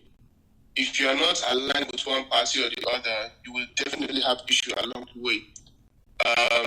For me, that's factual because I have a lot of people doing business in Nigeria. My parents, my brothers are doing business in Nigeria, and they will tell you that if you are not exposed politically or you're not kneeling down for one big man or maybe one community leader or something like that, your business will be impacted massively. And for people in the diaspora, they don't have that time actually. They just want to, they are in a system that actually works. So trying to tell them to start doing this rough work and, trying to be James Bond just to invest their money, it's not really attractive. All right, so for me, the takeaway is, if it's for a cause, for charity, you want to help your people, you want to try to see if you can change the country, make it better. Of course, Nigeria is always your home. All right. But if it's for profit, then, that depends on what you think. Interesting comments. Genstar, real quick. Genstar, let me have you guys do real quick if you don't mind. Genstar, thank you, Kingsley. Yeah. Genstar, go ahead. Thank you, Mr. Kalu, for the opportunity. All protocols duly observed. Quick run through my reasons why I will not invest in Nigeria. One, I'm in my mid-40s, so I do not have enough time to recover any potential losses. Retirement is 68 in the UK, so I have roughly 25 to 27 years, which means I am upping my pension contributions, investing in real estate, and paying down my mortgage. So anything with even average risk is out of the question. Even in the UK, when I save, I try not to put anything beyond 5% in a stocks and shares ISA. So that's how low my risk capacity is at this time. That's one. Two, as a diasporan, I feel like it is unfair to ask me to be patriotic when I'm not given the right to vote. And I don't know if it's the Ghanaians or the Kenyans can vote in their elections. I cannot put my money in a place where I've been disrespected by withholding my civic rights. It needs to be a two-way street. You can't expect me to give into a place where my civic right has been taken from me. We just finished our local government elections here in the UK. I voted. Nigerians who came in 6 months ago were able to vote, and our votes were able to count. You can't disrespect me and expect me to give you my money. I have enough respect for myself. Thirdly, a couple of friends in 2020 during Buhari's tenure, all of them, I think I'm the lowest earner in that group. All of them earn like really well, working in Deutsche Bank, working in like fantastic jobs. And they were discussing, one of them wanted to invest in a hostel in Akwa Ibom State, where he's from, because when he retires, he wants to come back to Nigeria. And everyone was giving him the reason why he shouldn't put his money in Nigeria. It wasn't even this current government, but it was another APC government, Buhari's government. And he decided he withdrew equity from his house, added some savings, and he built a hostel. And the other person bought an £80,000 flat in Manchester. That £80,000 in 2020 is about £120,000 to £150,000 in Manchester. The rooms that person is going to rent, how much is he going to get from it? And when you look at the fact that the Naira has fallen compared to where it was in 2024, now he regrets it. But at least since his plan is to retire and live there, he's not converting it, plus his pensions, he will repatriate from here in his old age. So it kind of works out for him. But I'm just wondering, with all the insecurity, will he be able to afford to live in his state 20 years from now when he retires? I don't know. But in that WhatsApp group, nobody agreed to put their money, even in real estate in Nigeria. The person in the Deutsche Bank had bought several, is it one or two cars, not Taxify, I don't know, not Uber, the other one in Lagos. Both. He couldn't recoup his money. He's done one or two or three things in Lagos where he couldn't recoup his money. So everyone, sometimes we go on holiday together, we sit down, we talk, and everyone just came to the conclusion from their different experiences that Nigeria is not worth it. I yield the mic.